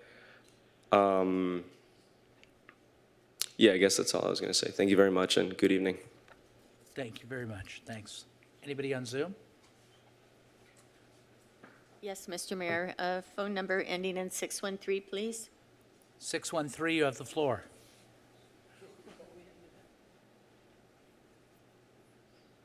Yes, hi, good evening. First off, I want to make a comment that this process is extremely rushed. And when we make rushed decisions, we make terrible decisions. It's no secret that this RENA process is only to increase population, to increase congressional seats in California. And not all cities have the same year numbers. For example, for the students sitting in, just so you know where our governor lives, he only mandated 51 houses in his city, Fair Oaks, while Costa Mesa has 11,000. It's purely a political play. Something else I'd like to comment, I did attend one of these meetings. The meeting promoted the outcome that the host wanted. There wasn't really much of a opportunity for concerned residents to express issues. It was more of a, what do you guys want? We'll build it for you. We'll get it for you. You know, let's kumbaya. Let's make, you know, fairy dust and, you know, cheap housing and open space for everybody. There's no reality to these requests. And if you want reality to, you know, how the residents feel about Measure K and the housing, just look at the hearing that we had on 3150 Bear Street. You want feedback of what the residents feel about these developments.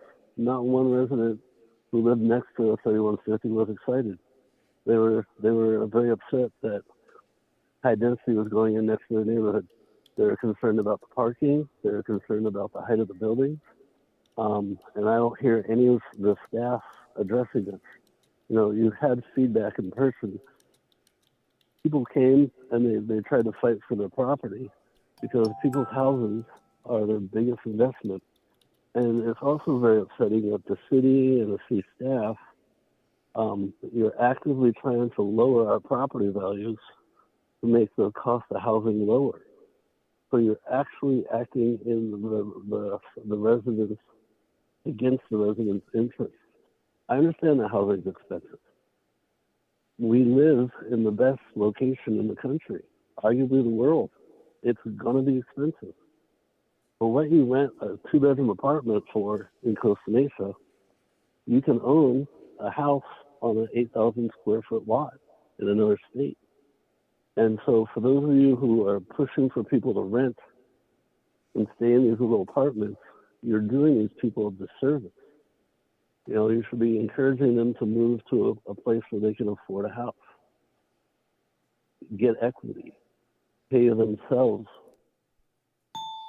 Next speaker's Cynthia. Cynthia, you have the floor.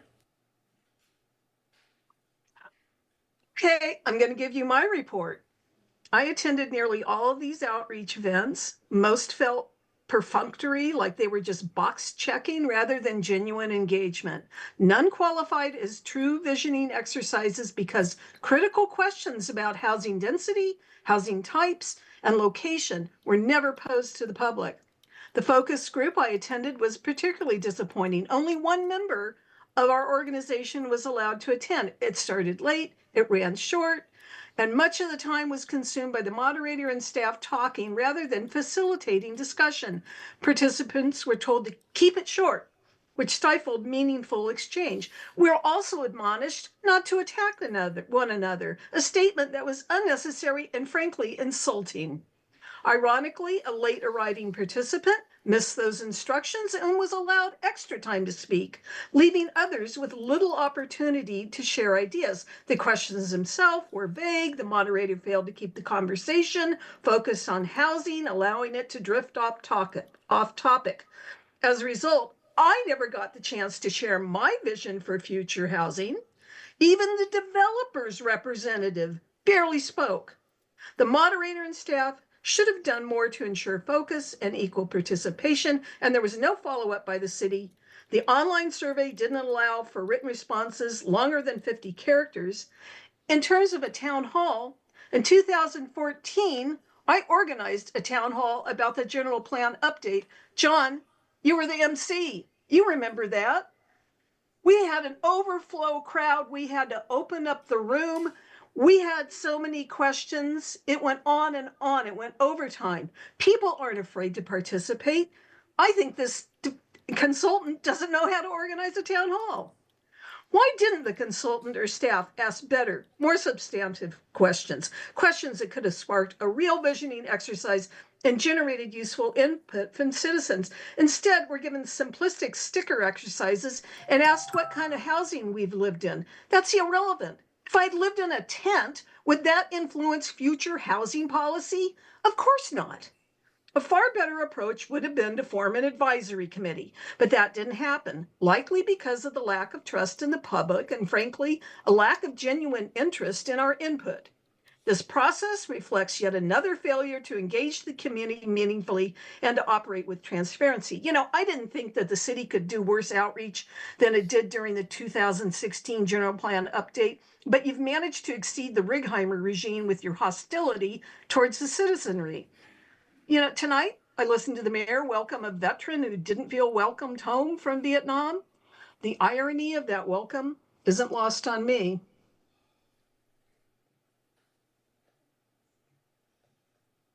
Anybody else? No further speakers. Mr. Mayor, Yes. I'd like to move to receive and file, and I have comments to make. Okay. And you got a second, Councilmember, Mayor Pro Tem Chavez. Do you wish to be heard? I do. Yeah. Taking a breath from the last comment. I loved the outreach. I got so many comments from people, I will say particularly people who cannot come out at night when we do our town halls, when we do our public outreach, generally speaking. We were at Neat Coffee at 10 a.m. on a Wednesday, I think. We reached so many people who do not regularly participate in city meetings. If you have other things going on in your life, it is often very difficult to make sure that you're available to come to these specific times, specific places, generally in the evening, worrying about childcare. I don't know about you, but all these meetings happen during my dinner time. Like it is difficult, and we made such an amazing effort to meet people where they are at. Point one. Point two, this is the first phase. It was not intended to be the most comprehensive discussion of all types of available housing. It was to start building consensus around what we want to even explore. To Councilmember Reynolds' point, I definitely feel like the next phase needs to include examples, right? Bird Rock and La Jolla, for me, is like mixed use done right. You can sit in a coffee shop. There are people walking down from the homes that they live in. You are set back from the street in a way that feels like you're comfortable, right? It's got all of these elements of design that we could and should point out to people as things that we are looking for input on. I think setbacks, as we're talking about Newport and Harbor in particular, are very important. What is our level of comfort and safety getting close to busy roads in places where we do want to promote outdoor dining and that mix of commercial and residential? I think often we call the intersection of commercial and residential a conflict zone, right? We say that sometimes when we're talking about the neighbors who live behind Target, for example. Oof, well, you know, they live adjacent to commercial. What are the design elements that we can employ to allow us to do what you were saying, which is allow some of that commercial there to be improved and mixed in with residential in a way that does not create those conflicts. I know there's a lot of other things to cover. Those are the ones off the top of my mind that I've been having conversations with and that I think are inherently, to Councilmember Reynolds' point, very visual discussions to be had because they do invoke the feeling of comfort, safety, engagement, all of those things.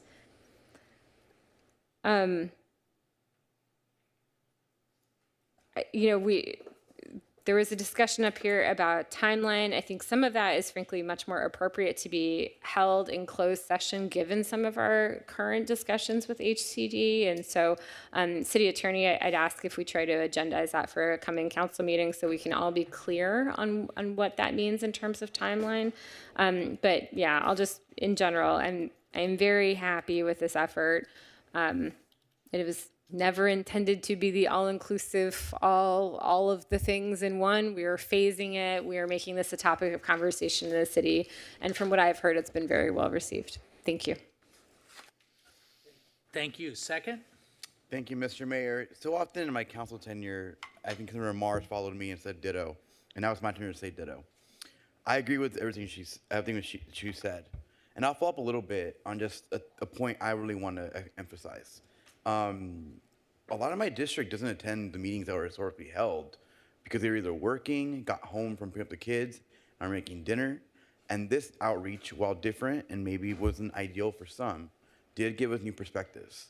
I had a lot of fun going to Neat Coffee and just randomly seeing a pop-up. That wasn't part of my plan. That wasn't even on my calendar as a council member. I just walked to get a coffee with my girlfriend and boom, housing. That's brilliant.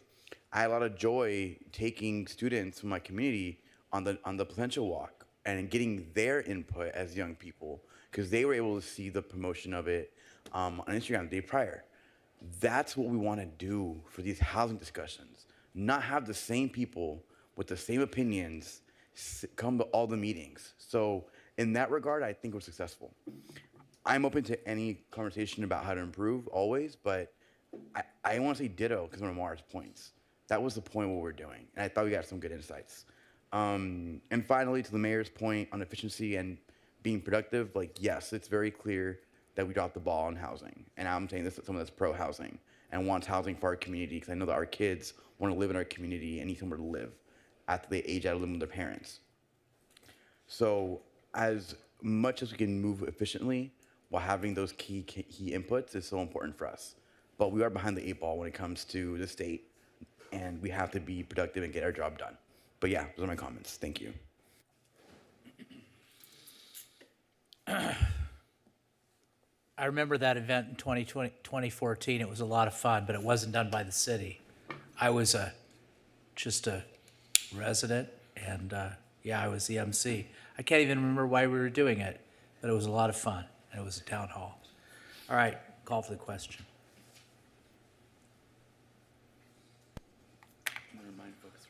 Councilmember, oh yeah, there you go. Motion carries 7-0. Okay.